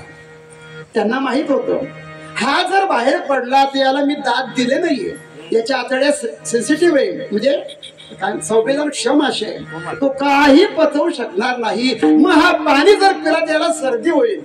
हा जर औषध घेईल तर केमिकल जाईल. म्हणून देव म्हणे मी तुला पहिल्यांदा अँटीबायोटिक प्रतिकार शक्ती वाढण्यासाठी जे पहिलं जे दूध असतं आईचं, ते जन्मभरासाठी इम्युनिटी पॉवर वाढवत असतो, ते तुला देतो. 6 महिन्यापर्यंत कोणतंच औषध द्यायचं नाही, डॉक्टरचं सुद्धा ऐकायचं नाही. जर कोणी असेल तर मी स्वतंत्र बोलेल त्यांच्याशी. 6 महिन्यापर्यंत पाण्याची गरज नाही, पण उन्हाळ्यात थोडं पाणी पाजायचं बरं का. दुधामध्ये पाणी आलं, दुधामध्ये सगळे घटक आले आणि पूर्ण अन्न त्या आईच्या पोटात मध्ये तयार केलं. पण दूध प्रकट झालं बाळाच्या नंतर. बाळाच्या अगोदर दूध येतं का? नाही. ही देवाची कमाल आहे. बाळा दुग्धा कोण करीते उत्पत्ती, वाढवी श्रीपती सवे दोन्ही. दोघांना वाढवतो, पण एकाला गुप्त ठेवतो, एकाला प्रकट करतो. विठ्ठलो विठ्ठल. उदाहरण दिलं तिसरं, उष्ण काळ फुटती तरुवर. या लिंबाच्या झाडाला गुढीपाडव्यामध्ये फुलं आलं, आंब्याला मोहर आला. कोण? वसंताचं आगमन झालं. सकाळी 4ला उठा, कोकिळेचा आवाज येतो, मधुर संगीत आहे, सुगंध मातीचा दरवळतोय. वसंताचं आगमन झालं, पालवी फुटली, फुटती तरुवर, उष्ण काळ मासी जीवन तयासी कोण. तुझा बाप घालतो का पाणी तिथे? असं तुकोबार आहे म्हणतो. सांग बरं. आणि मग हे नालायका कारे नाटवीसी कृपा. असा मुद्दा काय चालला? उठायचा मंत्र, झोपायचा मग. कृष्णाय वासुदेवाय हर हे परमात्मने प्रणत क्लेशनाशाय गोविंदाय नमो नमः. हर ये हर धातू या हरी शब्दामध्ये असल्यामुळे एवढा प्रपंच वाढला. विठ्ठल विठ्ठल. आणि मग हरी, त्या हरी शब्द ज्ञानोबा आहे त्याचं आणि सिलेक्शन करतात आणि हरी शब्दाच्या अवतीभोवती आज सर्व हरिपाठ त्यांनी फिरवला. हरी, या हरी शब्दाने पातकांचं हरण होईल, श्रमाचं हरण होईल, दुःखाचं हरण होईल, म्हणून हरी शब्द वापरला. हरी हा स्वतंत्र अवतार आहे बरं का. कोणत्या वेळेस घेतला हा हरी अवतार? आता इथे कथा येईल बघा, गजेंद्राची कथा येईल. आणि गजेंद्राच्या कथेमध्ये जेव्हा भगवान येतील ना, गरुडावर बसून आले. सविस्तर सांगायचं नाही. हत्ती कळत नाही, सगळे सोडून गेले. सरोवरामध्ये एकटाय, नकराने पाय धरलाय. 10,000 वर्ष प्रयत्न केला पण नकर पाय सोडत नाही. आणि मग आता कोणी माझं वाली नाही. आता शेवटचा उपाय म्हणून सरोवरामध्ये कमळाचं फूल होतं आणि बस सोडल्याने ते तोडलं. ते फूल वरती घेतलं, वरती मान केली. कोण असेल ब्रह्मांड चालक आपल्याचा हाकी देईल हाक. जो कोणी असेल ब्रह्मांडाचा मालक त्याने यावं मला सोडवावं. तेव्हा जो आला तो हरी अवतार. विठ्ठल. आणि अशा या हरिपाठातला 17वा अभंग हरिपाठ कीर्ती मुखी जरी गाय. हरिपाठ शब्दाचा विचार करत असताना 1-2-5 मिनिटांमध्ये हरिपाठाचं थोडं समीक्षणात्मक मला थोडं बोलायचंय. हरिपाठ रोज म्हणतो आम्ही, पण हरिपाठाचे चरण किती, अभंग किती? पहिल्यांदा 27. हरिपाठात अभंग किती? 27. आणि हरिपाठाच्या अभंगांची चरण किती? 112 चरण आहे. 112 चरणांचा हरिपाठ आहे. हरी शब्द हरिपाठामध्ये 57 वेळा आलाय, तसा तो 56 वेळा आलाय. पण नामसंकीर्तन साधनपैकी सोपे. हा जरा अभंग आपण त्याच्यामध्ये एक हरिशब्द आला आणि त्याचा अंतर्भाव हरिपाठामध्ये केल्यामुळे एकूण हरिपाठामध्ये शुद्ध 27 अभंगांमध्ये हरिशब्द 56 वेळा आला आणि तो जर एक धरला 57 वेळा हरिशब्द आला. हरिपाठ शब्द 7 वेळा आला, हरिपाठी शब्द 3 वेळा आला आणि पाठ हरी एकदा आला. पहिला आता हरिपाठ म्हटले 9 अभंग म्हटले की आम्ही काय करतो, रामकृष्ण हरीचं भजन करतो. पहिला 9चा टप्पा, असे 9 अभंगाचे 3 टप्पे. पहिल्या 9 अभंगांच्या कडव्याचा जर विचार केला आपण, पहिला 1 ते 7 अभंग 4 चरणाचे, 8वा अभंग 6 चरणाचा आहे आणि 9वा अभंग 4 चरणाचा आहे. 8 अभंग 4 चरणाचे आणि 1 6 चरण, 8 चौक 32 आणि 6 38. पहिल्या टप्प्यामध्ये 38 चरण आहे. नंतर त्रिवेणी संगमी पासून अभंग सुरू झाले. सगळे अभंग 4 चरणाचे, 9 चौक 36. पहिला टप्पा 38, नंतर 36. मग आम्ही तिथे विठोबा रुपये भजन घेतलं, मग नामसंकीर्तन बघा. मग पहिले 8 अभंग 4 चरणाचे, 9वा अभंग 6 चरणाचा, 38, 38, 36 आणि 38, 112. विठ्ठल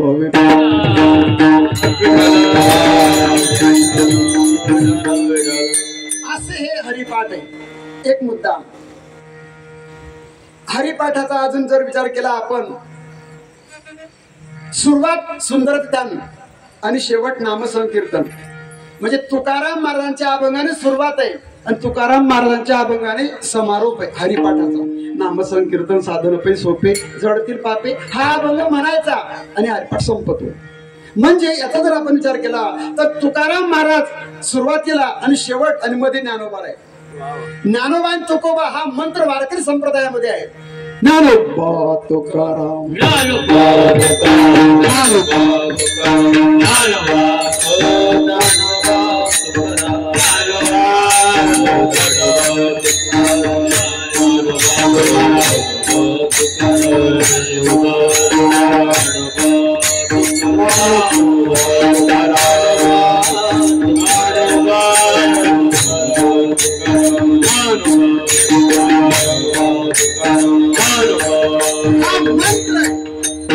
एक पाया दुसरा कळस. म्हणून ज्ञानोबाऱ्यांच्या हरिपाठामध्ये अभंग सुरुवात होतो तुकोबाऱ्यांच्या आणि समारोप तुकोबाऱ्यांचा. 2 संतांच्या मध्ये संत झालेच नाही का, झाले संत, पण या 2 संतांच्या मध्ये सर्व संतांचा अंतर्भाव आहे. आणि म्हणून वारकरी संप्रदायाचा जर कोणता मंत्र असेल तर आता जो म्हटला तो ज्ञानोबा तुकाराम. हरी शब्द 7 वेळा कसा आला, पहिल्या टप्प्यामध्ये 13 वेळा हरिशब्द आलाय, नंतर 20 वेळा, नंतर 23 वेळा. 23-20 करून घ्या हिशोब. विठ्ठल हरिपाठ कीर्ती मुखे जरी गाय. आता या हरिपाठाची कीर्ती कशी काय गायची, तर हरीची कीर्ती आणि पाठाची कीर्ती वेगळी वेगळी बरं का. पहिल्यांदा हरीची कीर्ती, आपण नामाचं काय करतो, विठ्ठलाच्या हरीच्या नामाचा प्रसार केला ज्ञानोबांनी तीर्थयात्रा करून. म्हणजे हरीची कीर्ती वर्णन करावी. हरिभजनी चुकविला लाग कडी काळाचा. हरीची कीर्ती, कीर्ती हे पद हरीकडे लावायचं आणि हरिपाठाकडे लावायचं. हरिपाठ कीर्ती, पाठाची कीर्ती किंवा हरिपाठाची कीर्ती आणि हरीची कीर्ती 2 ठिकाणी अनुभव.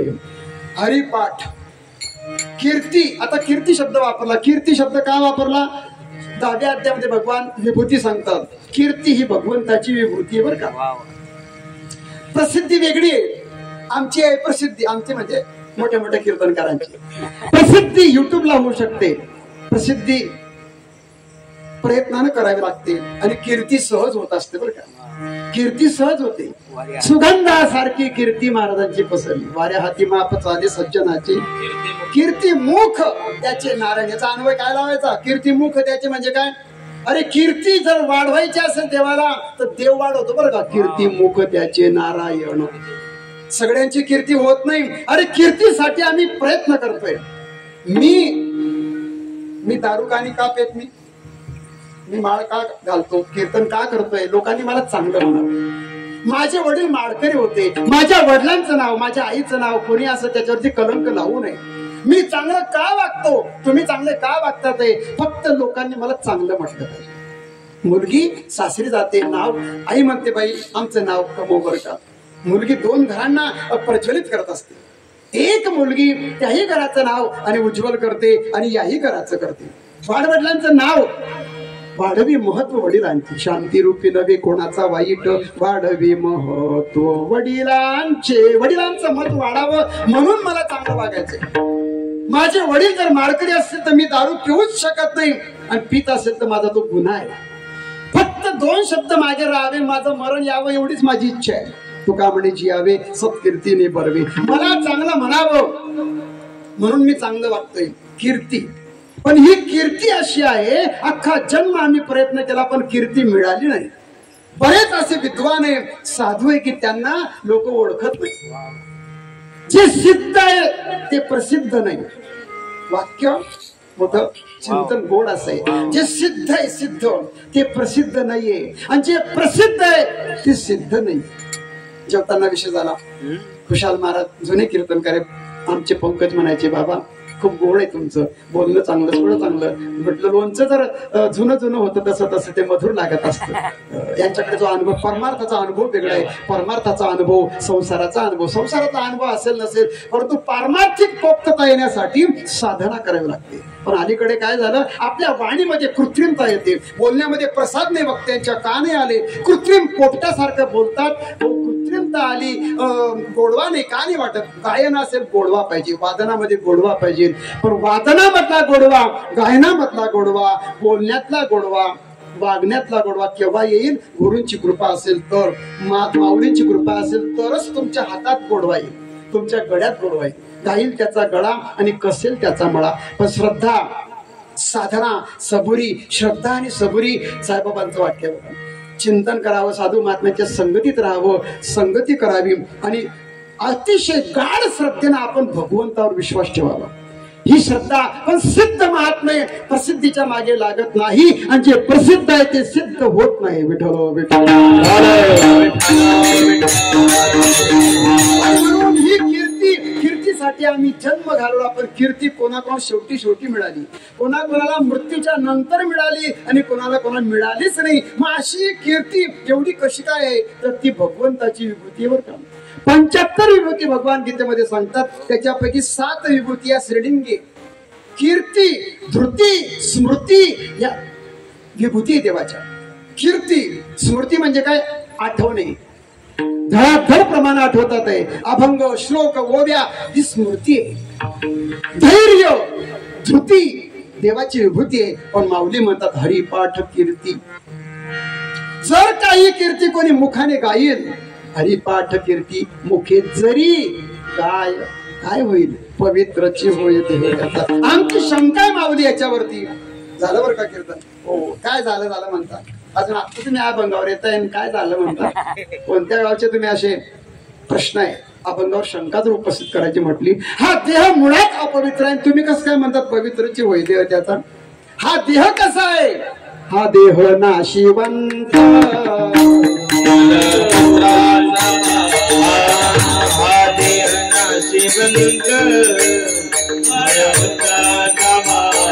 वरी तर मागासले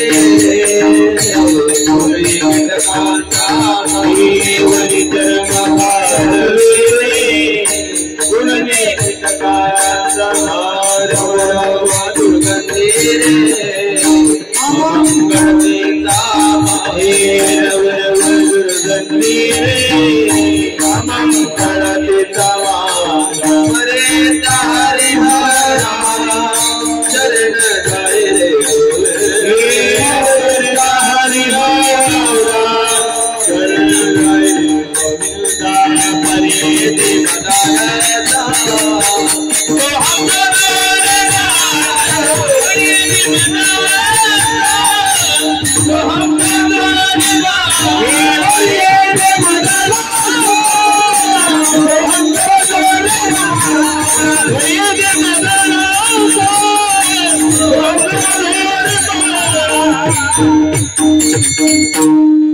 मुळात हे शरीर अपवित्र आहे. एक मदालसा नावाची आई होऊन गेली, ती बाळाला झोक्यात टाकते आणि पाळण्यात गाणं म्हणते. हा दे बाळा, तू जागा हो बरं, तू उमस घे, बालपणात पासूनच तू समजून घे सगळ्या गोष्टी. तू या देहात आला ना, हा देह कसा आहे सांगू तुला. या देहाची नश्वरता मदाला आपल्या बाळाला समजून सांगते. हा देह नाशिवंत मळ मूत्राचा मळ आहे, मूत्र आहे रे ते दुर्गंधी. परंतु बाळा तुझं हे जे चांबड आहे ना, चर्म वरी चर्म घातले रे तुम्ही कीटकाचा श्वास. अरे इतके विषाणू आहे. हा जो कोरोना गेला ना, हा विषाणूंचा आजार होता. पूर्वीच्या जेवढ्या आज्या असतील त्यांच्या डोक्यात कुबा पडायच्या लिखा, आता पडत नाही त्या. कारण आता डोक्याचा शॅम्पू वेगळा, हाताचा वेगळा, पायाचा वेगळा, 10 साबण आहे. नुसते हात धुणे साबण वेगळा आहे, नुसतं पायचा वेगळा आहे, तोंडाचा वेगळा, फेस वॉश, हँड वॉश, डोक्याचा वास काय काय करत असू द्या. मग आता हे पडत नाही. पण या जीवा कोणी दुकानात आणत होत्या 10 ग्राम टाकून घ्यावं सगळं, आपोआप होत होते. आपल्याला जे खरूच गजकरण इसप हा विषाणूंचा आजार आहे. बारीक विषाणू असतात आणि ते खाजून खाजून खाजून त्याच मुद्दा काय चालला रव. याच्यामध्ये अनेक प्रकारचे विषाणू आहे. व्हायरस ज्याला म्हणतो आपण. सर्दी झाली डोकं झालं, हे झालं कॅन्सर झाला, व्हायरस. पण वरती चर्म असल्यामुळे आतलं काही दिसत नाही, म्हणून आपण एकमेकावर प्रेम करतोय. तुम्ही फक्त 2 दिवस तोंड धुऊ नका, तुमचा ब्रश करू नका आणि मग तिकडे या. म्हटलं अरे तू दूर कानात जाऊन सांगा 3 दिवसापासून ब्रश केलं नाहीये, 3 दिवसापासून. ताडीने म्हणत आहे ब्रश, 3 दिवसापासून तोंड धुतलेलं नाहीये. आणि माझ्या कानाजोडीने सांगायला लागला, लांब पत्नी जरी असेल तुमची माझी, दूर कोणी कोणाला येऊ देणार नाही. हा देह नाशिवंत मळ मूत्राचा बांधा. सगळे दरवाजे घाण सोडतात आहे, एकही असं दरवाजा नाही की तिथून सुगंध येतोय. बरी चर्म घातले रे कृमी कीटकाचा सांगा, रव रव दुर्गंधी रे अमंगळ. ही सगळी बॉडी आहे ना अमंगळ बांधायची आहे. म्हणे असा बांधा आहे. वर्णन करतो आपण, एखादी मुलगी असेल, मुलगा, माणूस एकच नंबर. म्हणून काय 1 नंबर आहे. अरे धिप्पाड आहे, उंच आहे, बॉडी अशी एकदम, जास्त डेअरी नाही आणि जास्त मध्ये पण नाही. तर माझे बघा काहीच कळत नाही, स्टील बॉडी आपली अगदी बारीक. जेवले तरी समजत नाही काय झालं. माणूस खूप जाड पण नको कोणी असेल तर क्षमा बरं का. हो, तर सांगायचा मुद्दा हा बांधा आहे शरीराचा, पण अमंगळ तिचा बांधा. म्हणून हे बाबा तू काय कर, पर्ये दे मदाल सास समजो रे बाळा. शरीर दुःखाचे कोठार, रोगाचे भांडार आहे, नाही अपवित्र शरीराशी. पण एवढं हे पवित्र शरीर आपलं अपवित्र असताना रेत रक्त मुताने भरली. ही घोंगडी कशी आहे, कानोबा तुझी घोंगडी चांगली, तुझी घोंगडी चांगली आणि आमची अशी नवा ठाई फाटून गेली, सगळी फाटकी तुटकी अशी घोंगडी. पण हे अपवित्र शरीर महाराज म्हणतात पवित्रची होय देह त्याचा देह पवित्र होईल. कोणाचा? जो हरिपाठ कीर्तीत जाईल त्याचा. मग देह पवित्र होईल का, हा प्रश्न आपण उपस्थित केला. पण देह तसा अपवित्रच आहे. पण देह नुसता हात दिसतो तो देह नाही. 3 प्रकारचे देह सांगितले, स्थूल देह, सूक्ष्म देह, कारण देह. स्थूल देह तर अपवित्रच आहे. या स्थूल देहाशी देवाला घेणं देणं नाही. अहो चोखोबारांचे हाड काय म्हणत होते, विठ्ठल विठ्ठल विठ्ठल. जनाबाई बघा तुम्ही सर्व, देवाला मांस पण आवडतं हाड पण आवडतं. मांस चर्म हाडे अवघी देवासीच गोडी. हे शरीर देवाला आवडतं, पण त्याच्या मुखात हरीचं नाम आलं पाहिजे. त्याचाच देह हरिपाठ कीर्ती पवित्र तो हे पद वापरलंय. तो म्हणजे दर्शक सर्वनाम आहे, तोच बरं, बाकीचे देह नाही. जो हरिपाठ म्हणतो, जो हरीचं चिंतन करतो, तो देह पवित्र. तसं तर साधू संत म्हणतात की हा देह खूपच चांगला आहे, हे शरीर इतकं उत्तम आहे. शरीर उत्तम चांगले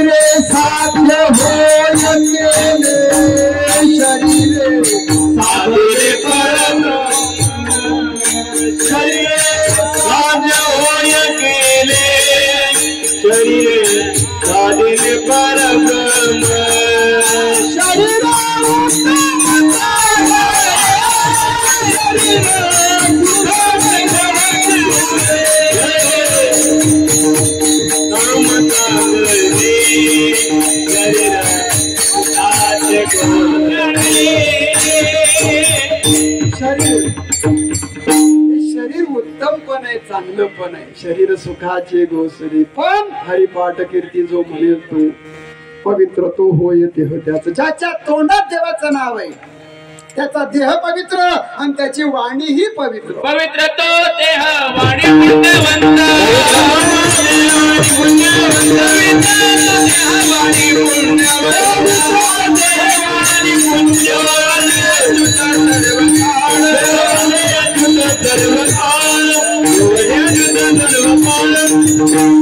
पवित्र तो देह पवित्र आणि त्याची वाणी ही पवित्र. जो वदे अच्युत सर्व काळ. ज्याच्या तोंडात देवाचं नाव आहे त्याची वाणी पवित्र आहे, त्याची वाणी फिकली हे वाचा रामनाम. आपल्या बोलण्याने आपल्या नामस्मरण काय होईल? अरे काय होणार नाही हे सांगा. काय नो हे केले एक आपण काय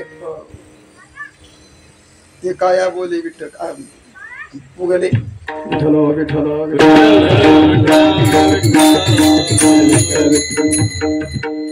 चिंतन विठ्ठलाचं चिंतन करा. न बोलो ते बोलो ये लोगले नामे या विठ्ठले. असं जर आठवलं ना याला स्मृती भगवंताची कृपा असेल तर आठवत. न बोलो ते बोलता येईल, न पाहो ते पाहता येईल. हो तुम्ही जर बोलाल ना, जर का समजा एखाद्याच्या बोलण्यामध्ये सत्यता येत असेल, ते जे बोलतात तसं जर होऊन गेलं, समजा या महात्म्याची वाणी पिकली आहे, ही साधना आहे. माझ्या सत्यवादाचे तपो ज्ञानोबा म्हणतात, मी जे बोलतो ना माझी वाणी का बरं हे आणि गीतेवर बोलते, मी काय केलं असं? कल्पच्या कल्प मी खरं बोललो. माझ्या सत्यवादाचे तप वाचा केले बहुत कल्प, कया फळाचे महाद्वीप पातळी प्रभू. पुण्य पोषली असाधारणे ते तुझे रूप गुणवानने. भगवान म्हणतात ज्ञानोबराय, मी कल्पच्या कल्प खरं बोललो फक्त, आणि आमचा दिवस असा जात नाही की आम्ही खोटं. अरे आम्ही खरं बोलूच शकत नाही. कीर्तनकार भागवतर कोणी राहू द्या, चॅलेंज आहे आपलं. संन्यासी यती बैरागी जेवढे महात्मे सगळे खोटं बोलण्याशिवाय त्यांचं काही होऊ शकत नाही. हे कलियुग आहे. असत्यासीर झाले जनो. जर का मला जिवंत राहायचं असेल, प्रपंच करायचा असेल, तर मला खोटं बोलावंच लागेल. विठ्ठल विठ्ठल.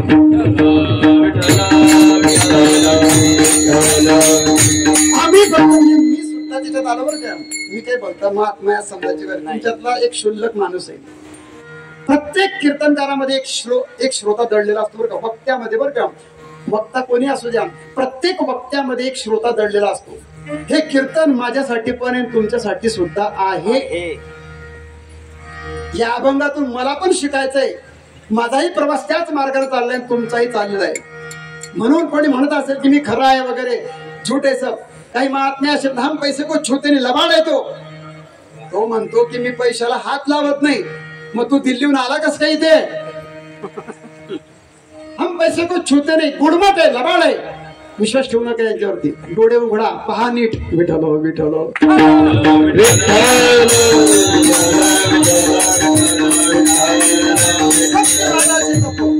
सत्य हे तप आहे. माऊली म्हणता हरी पाठ कीर्ती मुख्य जरी गाय. पवित्रची होय देह त्याचा. सूक्ष्म देव. आता देह पवित्र होईल कस काय याचं उत्तर सांगा पुढे. चला, शंका पूर्वी सांगणार होतो पण आता ते निरसन करून टाकायची. हा देह पवित्र होईल, पण हा देह नाही. नामधारकाचा देह सुद्धा घाणेरडाच आहे. जेवढे नामधारक असते साधू संत महात्मे, त्यांना ही सगळ्या गोष्टी क्रिया ज्या आहेत ना, डोळ्यातून घाण येतेच आहे, तोंडातून लाड येतेच आहे, कानातून मड येतोच आहे. सगळं बघून घ्या. महात्म्याचं सुद्धा तशीच क्रिया चालू आहे आणि माझी तुमची तशीच चालू आहे. मग पवित्र देह कसा काय झाला? देह स्थूल देह असेल घाण, पण सूक्ष्म देह मन आहे ना. हरिपाठ म्हटल्याने किंवा हरीचं चिंतन केल्याने मनाची शुद्धता होते, वाचेची शुद्धता होते. पातक जातात. भगवंताच्या नावानं पातक जळाले, पुण्य वाढलो. देवाचं नाव घेतलं की पुण्य वाढतं. देवाचं नाव घेतलं की आपले संकट जातात बरं का. म्हणजे देवाचं नाव घेतलं की संकट येणार नाही असं नाही. संकट येतील, पण तुम्हाला जे धैर्य पाहिजे त्या धैर्य नामाने मिळेल. पडता जड भारी, त्याने काय करावं संकटामध्ये? दासी आठवावा हरी, मग तो होऊन येते शिण आड घाले सुदर्शन. कुंती माता, पांडव बघून घ्या तुम्ही सर्व. अरे या पांडवांच्या जीवनामध्ये सगळे दुःख देवाने काय केलं, आपल्या अंगावर घेतले. ज्या नगरीमध्ये आम्ही बोलतोय अशी अंबरीशांची नगरी आहे. साधन द्वादशीचं व्रत केलं अंमळनेरचे अंबऋषी यांनी, आणि तेव्हा दुर्वास ऋषी आले, ती कथा येईल. आणि त्यांनी जेवण मागितलं. ते गेले आंघोळीसाठी. राजाला प्रश्न पडला, सूर्योदयाची वेळ आहे, उपास सोडायचा आहे, हे लवकर येत नाही. मग त्यांनी काय केलं, पडीवर पाणी घेतलं आणि आचमन करून घेतलं. राग आला दुर्वासांना, त्यांनी शाप दिला. एक जटेतला केस काढला, त्याची कृत्या तयार झाली आणि ती अंबरीशांच्या अंगावर सोडली. राजा पुढे कृत्या मागे, पण भगवंत प्रगट झाले आणि त्यांनी दुर्वासांच्या मागे मग सुदर्शन लावलं. दुर्वास पुढे सुदर्शन मागे. मुद्दा काय चालला, ज्यांच्यासाठी संकट आलं त्यांच्या मागे भगवान उभा राहिला. अंबऋषीसाठी जन्म सोशी आले, दुष्ट निर्दाळीने किती येतो. भगवंत काय करतो, महासूक्ष्म देह पवित्र झाला. कारण देहाचं अज्ञान गेलो, दुःख गेलं. दुःख कशात आहे, अज्ञानात दुःख आहे.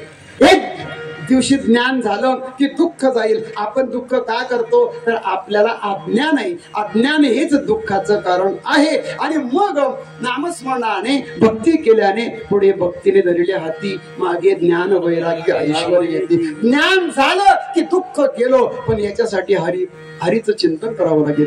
पवित्रची होईल देह त्याचा. आणि असं जर चिंतन या महात्म्याने केलं तर त्याचं तप होतं. आणि त्या तपाचा प्रभाव काय, अभंगाचं दुसरं चरण.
तपाचे सामर्थ्य कपिंदला अमुप चिरंजीव कल्प वैकुंठी नांदी.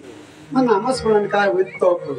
आणि त्या तपाच्या सामर्थ्यावर तो महात्मा चिरंजीव कल्पपर्यंत वैकुंठात राहतो. चिरंजीव कल्प वैकुंठी नांदी. काय अर्थ याचा, हरिपाठ आम्ही म्हणतो, हरिपाठ सोपा आहे, म्हटलं तर सोपा आहे आणि म्हटलं तर खूप कठीण आहे. विचार करणाऱ्यांसाठी, कीर्तन करणाऱ्यांसाठी मोठा हरिपाठ कठीण आहे.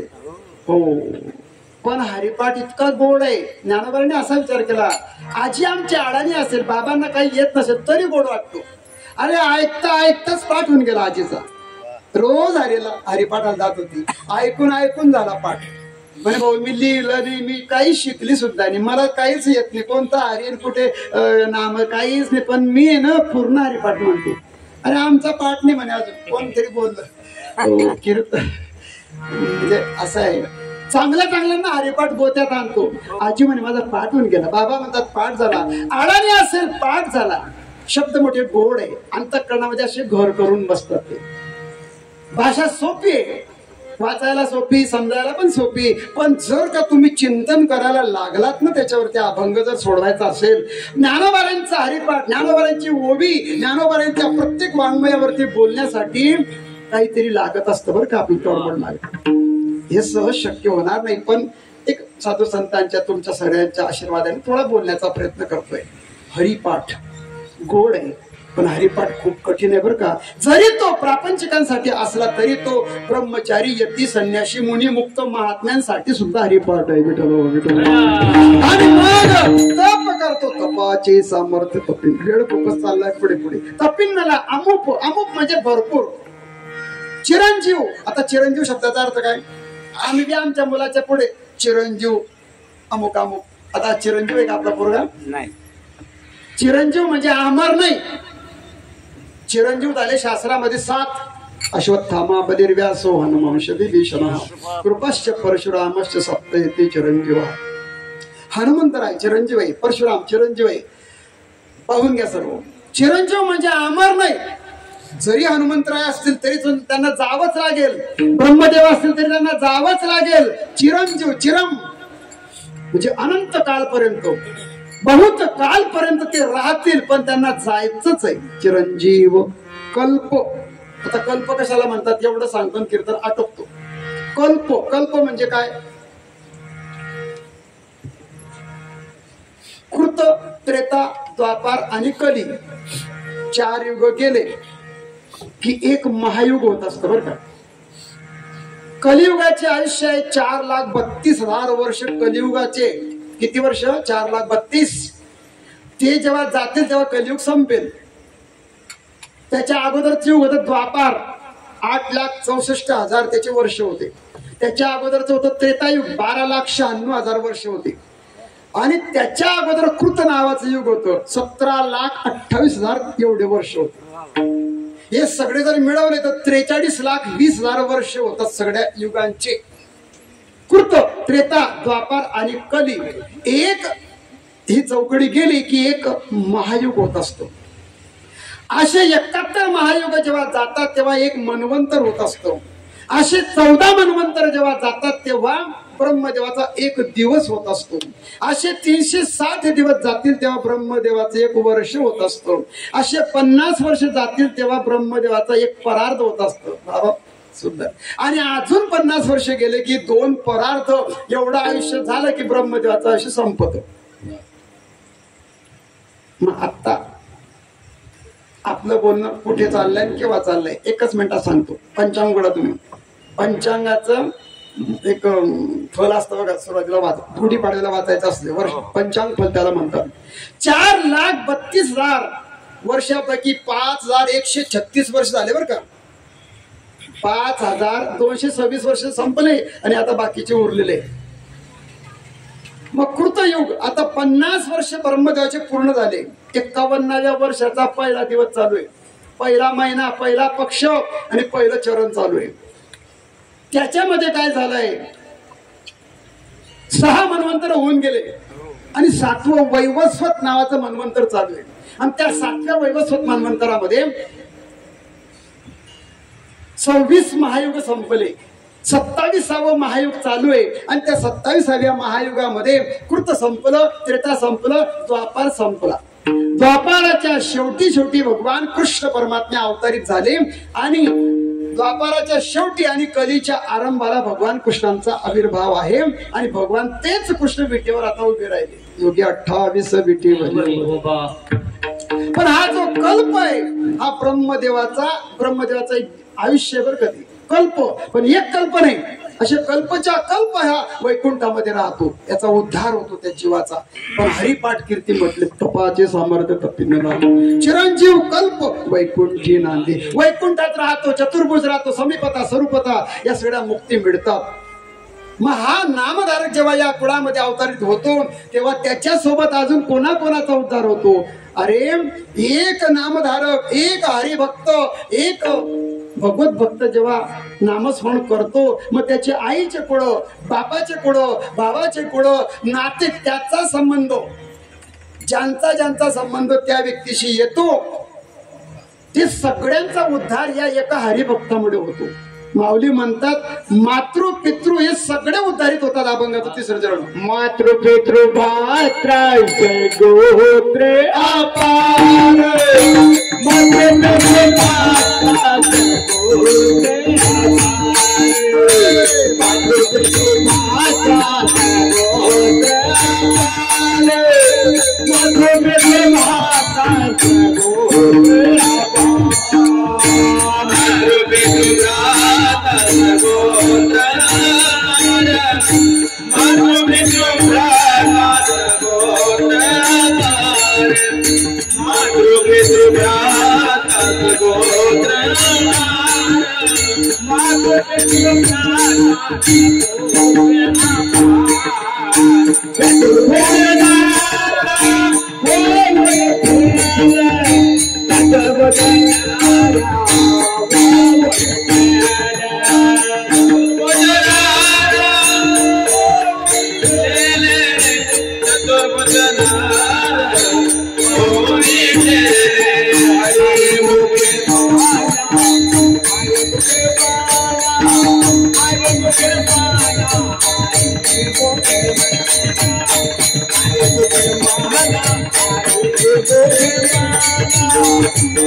म्हणजे आईकडचे पितृ, आईचे, बापाचे, भावाचे, मातृ, पितृ, भ्राता.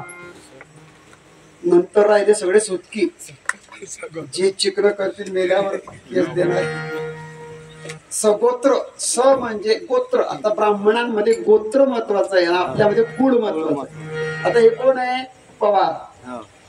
कोणी पवार आहे, कोणी जाधव आहे, कोणी काय जे असेल ते, आम्ही संन्याशी, कोणी जगताप, कोणी जे असेल ते. कुळ. मराठी माणसामध्ये कुळ आणि ब्राह्मणामध्ये गोत्र. आता गोत्र हे ऋषींपासून येतं. पराशर गोत्राचे उत्पन्न, पाणी सोडा. पराशर गोत्र, जमदग्नी, दुर्वासी, सप्त ऋषी होते बरं का, सांगायला वेळ नाही. या 7 ऋषींची सगळी उत्पत्ती. मग आपलं मूळ कुठे? पराशरापर्यंत. गोत्र, सगोत्र, जेवढे गोत्राचे, जेवढे सुटके, त्यांचा बी उतार एका हरिभक्तामध्ये होतो. मातृ, पितृ, आईचे 7, बापाचे 7, 21 कुळांचा झाला विचार. पण 14 झाले, मग 7 कोणाचे? म्हणे पत्नीचे. एका हरिभक्ताचे आईचे 7 कुळांचा उद्धार करतो, बापाच्या 7 कुळांचा करतो आणि पत्नीचे आपण करतो. जर का माळकरी कीर्तनकार असेल, आता कीर्तनकार माळकरी असेल म्हणजे काय बोलता येईल? काय बोललो मी?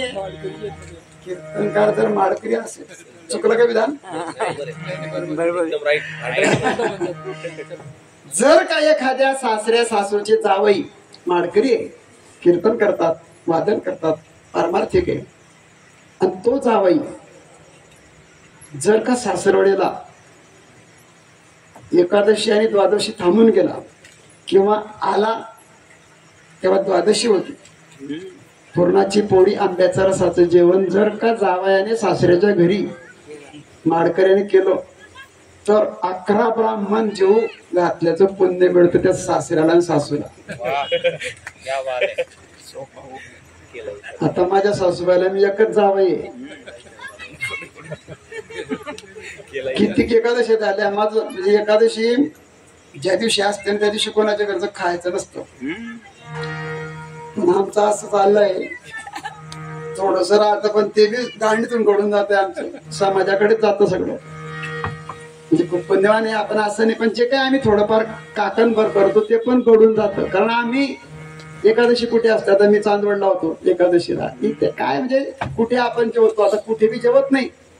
जेवायचं कुठे बरंच विचार, पण जिथे आम्ही जेवलो, ज्याची चहा पिलो एकादशीला गेलं पुण्य. आम्ही किती चहा पिऊन गेलो, गाड्याच्या गाड्या खाऊन गेलो आम्ही लोकांचे. आम्ही कुठे फेडणार आहे तुमचं? मला प्रश्न पडतो, मी कधी कधी विचार करतो, मला वाईट वाटतं, काय करायचं आपण.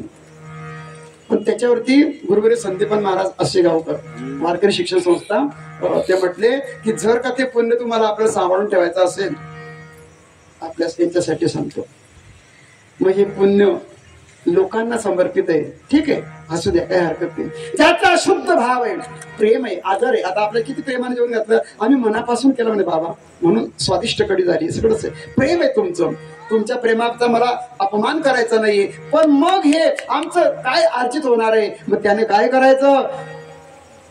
नामस्मरण करत जेवण करायचं. ग्रासोग्रासी राम राम, आता त्यांनी अभंग म्हटलं आमच्या दिलीप दादांनी, हो, हरिचिंतने अन्न सेवित झाले. बरं का, हरीचं चिंतन जर आपण केलं तर ते पुण्य तसं तसं राहतं. एक मुद्दा एकच मिनिटात सांगतो फक्त.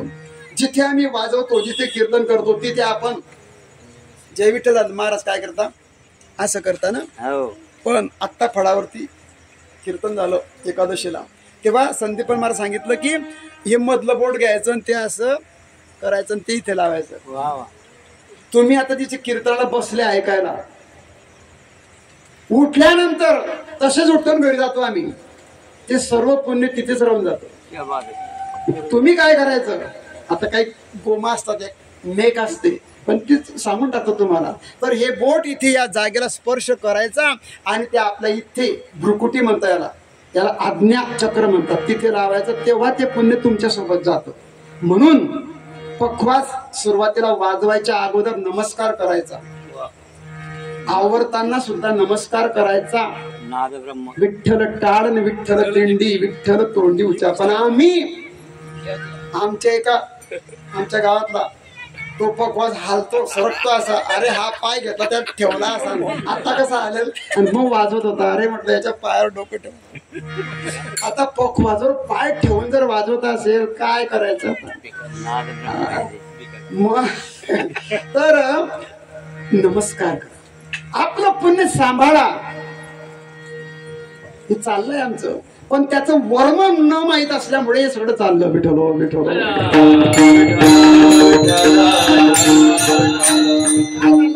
जावाई जर माळकरी असेल तर सासऱ्याला पुण्य जातं, आणि जावाईने जर शेवटचा भाग घेतला ना तर सासरा श्रीमंत होतो.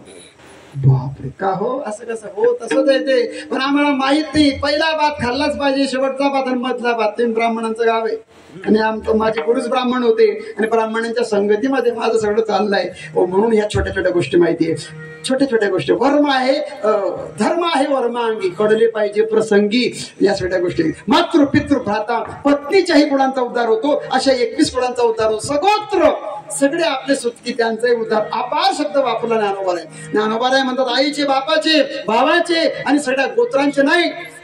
अपार म्हणजे त्याला पारच नाही, जो जो त्याच्याशी संबंधित असेल त्याचा उद्धार होईल. आणि कोणी सांगितलं? ज्ञान गुड गम्य. हे जे मला कळालं ना ते माझ्या गुरूंनी मला सांगितलं. ज्ञान गुड गम्य ज्ञान देवाला धरे, निवृत्तीने दिले माझ्या हाती. विठोबार कुमार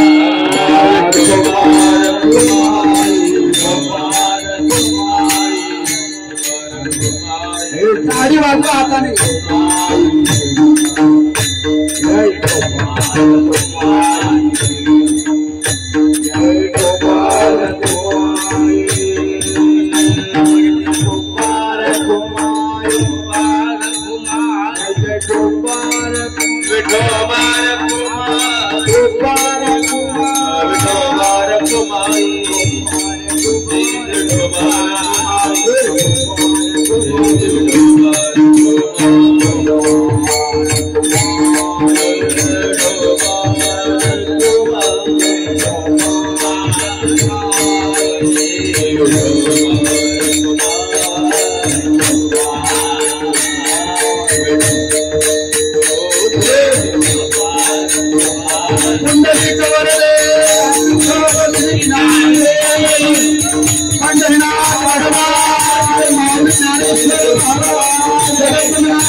मातृपितृ भ्राता सगोत्र अपार चतुर्भुजनार होऊन ठेले.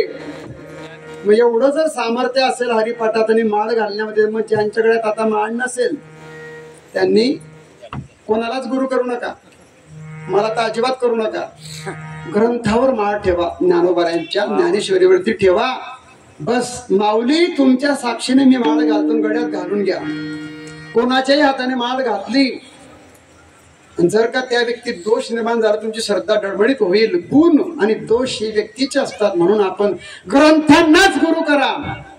कारण गुरु हे फार मोठं तत्व आहे. श्रद्धा जाऊ शकते म्हणून ग्रंथांना गुरु करा. आणि माळ घातल्याशिवाय मरू नका, भागवत ऐकल्याशिवाय मरू नका, ज्ञानेश्वरी गाथा वाचल्याशिवाय जायचं नाही. ज्ञानदेव काय शेवट काय झालं? ज्ञान गुड गम्य. हे गुड आहे, रहस्य याच्यात. ज्ञान गुड गम्य हे गूढ तत्वज्ञान माझ्या गुरूंनी मला दिलं आणि माझे गुरु निवृत्तीनाथ महाराज आहे. ज्ञान गुड गम्य ज्ञान देवाला तरी निवृत्तीने दिले माझ्या हाती. ज्यांच्यामुळे हे कळालं त्यांचं चिंतन ज्ञानेश्वर.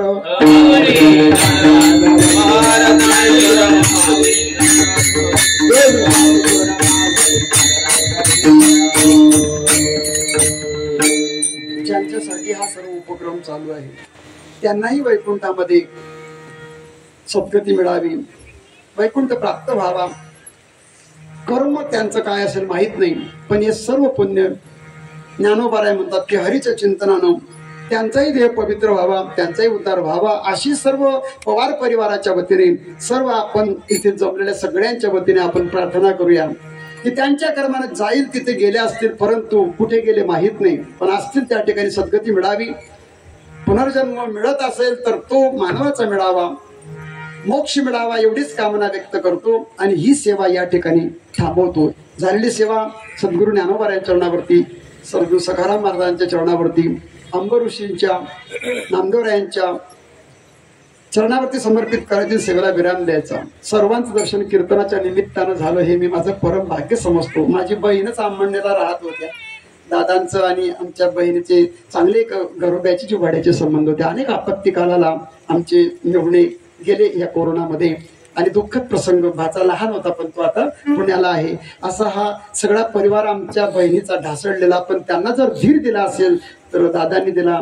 अनेक वेळा काय असतं, पैसा देणं वेगळं आहे, परंतु मानसिक धैर्य, मानसिक पाठबळ जर कोणीतरी पाठीमागे असला तर एक धीर असतो आपल्याला. म्हणून या आमच्या बहिणीच्या या कुटुंबाला खूप सावरलं दादांनी, प्रत्येक वेळी धीर दिला. जातीचे नाही, परंतु आमच्या वडिलांची आठवण आमच्या बहिणीला यायची. जेव्हा जेव्हा ते वेळ प्रसंगी काही संकट आलं तर त्यांनी यावं त्या ठिकाणी. बहीण म्हणायची, यांना पाहिलं की माझ्या वडिलांची आठवण येते. वडील पण गेले होते आणि असं या कुटुंबाला, आमच्या भाच्यांना सांभाळलं, धीर दिला वेळोवेळी. बाप जो धीर देतो ना शब्दानं, तरी सुद्धा माणसाला एक आपल्याला जीवन जगत असताना त्याची म्हणजे पाठबळ मिळत असतं. बस असंच ते कुटुंब सावरलं आणि आज संकटाचा काळ निघून गेला. चांगल्या पदावरती इंजिनियर आहे आणि दादांच्या सहकार्यामुळे, सर्व गरीबच्या सोडीची मंडळी होती, सगळ्यांच्या प्रेमामुळे सगळं शक्य झालं. प्रत्येक व्यक्ती जीवन जगत असते ना, तर प्रत्येकाचे उपकार असतात बरं का. आपल्या समाजाचे उपकार आहे, वडिलांचे उपकार आहे, आई वडिलांचे उपकार आहे, शेजाऱ्यांचे उपकार आहे, घरातल्यांचे उपकार आहे. व्यक्ती जेव्हा मोठा होतो ना, सगळ्यांचे ऋण घेऊन मोठा होत असतो. पितृ ऋण, देव ऋण, ऋषी ऋण, संतांचं ऋण आहे. हे सगळं फेडायचं आपल्याला आणि ते फेडण्याचा किंवा त्या प्रेमाच्या पोटी येण्याचा योग आला. गुरुदेव खुशाल महाराजांचं बऱ्याच वर्षात दर्शन झालं, दिलीप महाराज वगैरे सर्व मंडळी अशी, आणि या सर्व प्रेमाळाच्या संगतीमध्ये कथा झाली. आटोपतो, जास्त काही बोलत नाही, थांबतो, वेळ खूप चालली पुढे. जय विठ्ठल विठ्ठल जय जय जय रे मंडळी. या ना. सकाळी 5:30 ते 6:30 काकड आरती होईल. माता भगिनींनी आरतीचं ताट घेऊन 5:30 वाजता मंडपात यायचंय.